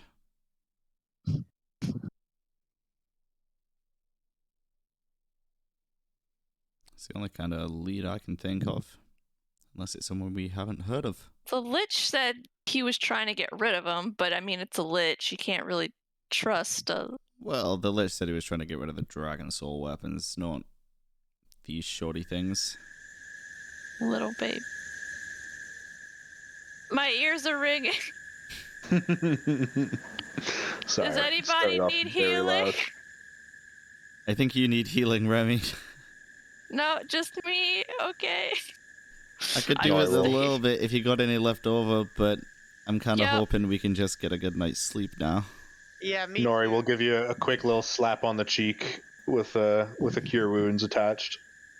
I owe you my life. For 10 health. And I'll put Wow, that was a yeah, shitty we're about to roll. go to sleep. I'll put 15 into Xylia. 15? Mhm. Thank The you. rest of my lay on hands for I- you. I am 1 hit point away from fit and fighting again. Wow. Yay! Wow. Holy shit. That went Max well. roll. Not entirely necessary given you're about to go to sleep, but still, max I don't roll. know. Well, we were I'll about get to them go to back, sleep won't I? last time. True. True. I'll get them back. I'll get them back, won't I? Yeah, you will. I just wanted to see what had happened. Fair enough. Oh, But with that, we're going to call it a session there as you guys get ready to go to sleep for the night. And Yeah. in real life too. Jesus Christ, so much Awesome. combat. I've missed the combat. yeah, I've missed I the figured, feeling of almost dying. You guys could use a little bit of entertainment, seeing as it's been like what I 3 or wish so I sessions full of had. just nothing but RP. I'm saying is. I think the as much- last. Go ahead. I was gonna say, I think as much as Remy keeps telling Keothi that he's a strong blue boy and he's not squishy, all of He sure doesn't look that yeah, way. all of the unfortunate circumstances that's happened today has not helped him believe that anymore. Believe it. I He doesn't believe think that. the last I think like 3 or 4 sessions we've had combat, I've either gone down or almost gone down every single time because I just keep getting 1 shot or like 2 Yeah. shots. So Keothi doesn't really. She knows Which he's is strong. stupid because I have a 19 AC. My rolls against you are just fucking amazing for some Honestly, reason. Quite frankly, it is disturbing. But Keothi really doesn't believe Remy when he says that he can take care of himself completely. But she knows he's strong, but she needs to protect. Anyways, Well, apparently because I can't do shit. we can finish up the recording here because I gotta go clean up the living room because this cute little fucker has gone and spilt his own shit all over the goddamn living room. Yeah, Zammy did it this morning. He pooed just outside his litter box. I'm not gonna lie, it smelled that bad. I gagged about 50 times. He didn't poop outside of it. What he did is because the litter box itself has like a rake that scoops the poop into like a front sort of hatch. He gets scared of it when it starts going and he's still in it. And Oh, so I guess fuck. he freaked out and just like fucking whipped his poop all over the living room. Well, of course we're going to throw poo at them. oh no. You guys fight the ape and I'm the one with poop in my living room. Anyways, I will talk to you all later. Thanks for a great session. Yes, thank We'll you. see you next And to all our time. viewers, Few weeks. till next time. Bye. Bye.